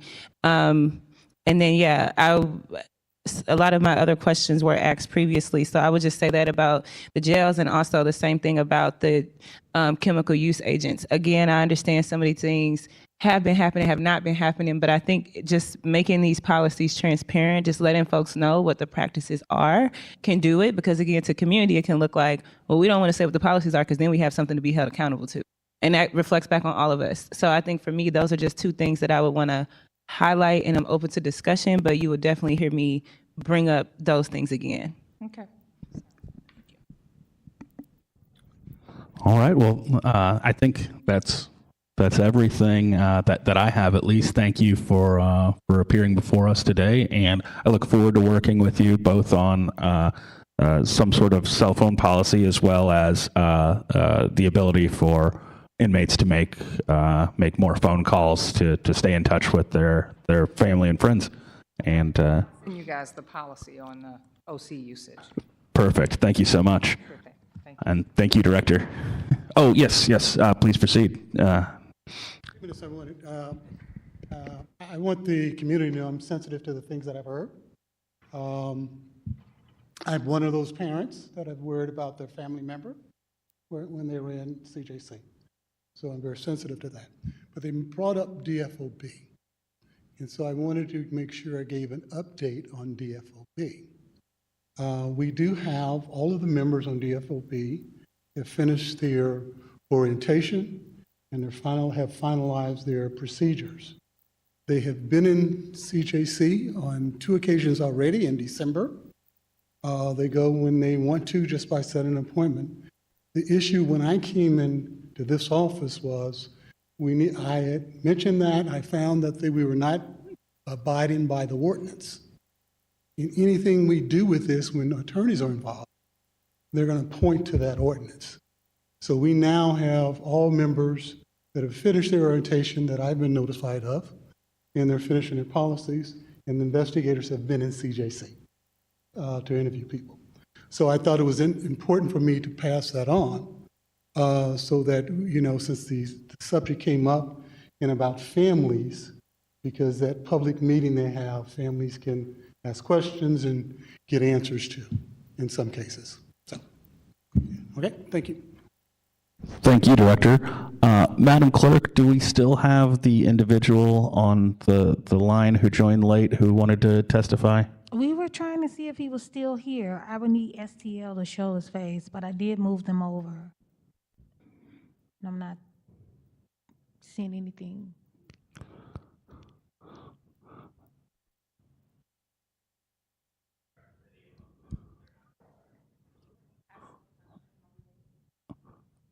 Hold tight. So they're saying that they need for them to turn their camera on, start the video, and I'm not. So yes, if the individual who's been waiting to speak online could start their video.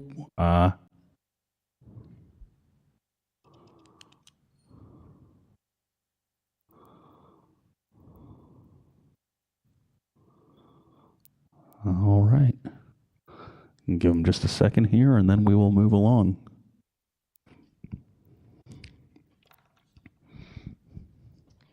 Okay, the camera is still off. All right. Well, if that individual wants to provide their testimony written to the clerk, we can do that, or else they're welcome to. They stated they do not want to go on camera. My question was in the chat. Well, unfortunately, our rules require that they would go on camera if they want to testify before this committee.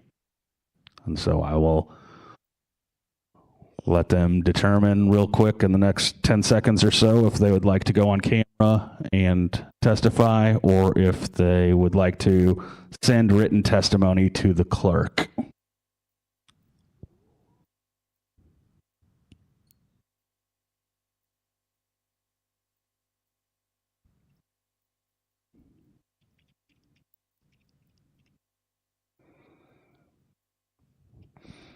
All right. Well, I'm sorry. They replied no.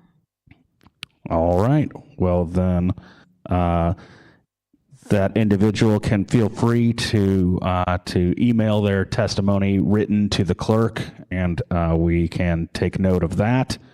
And with that, we will adjourn. Thank you.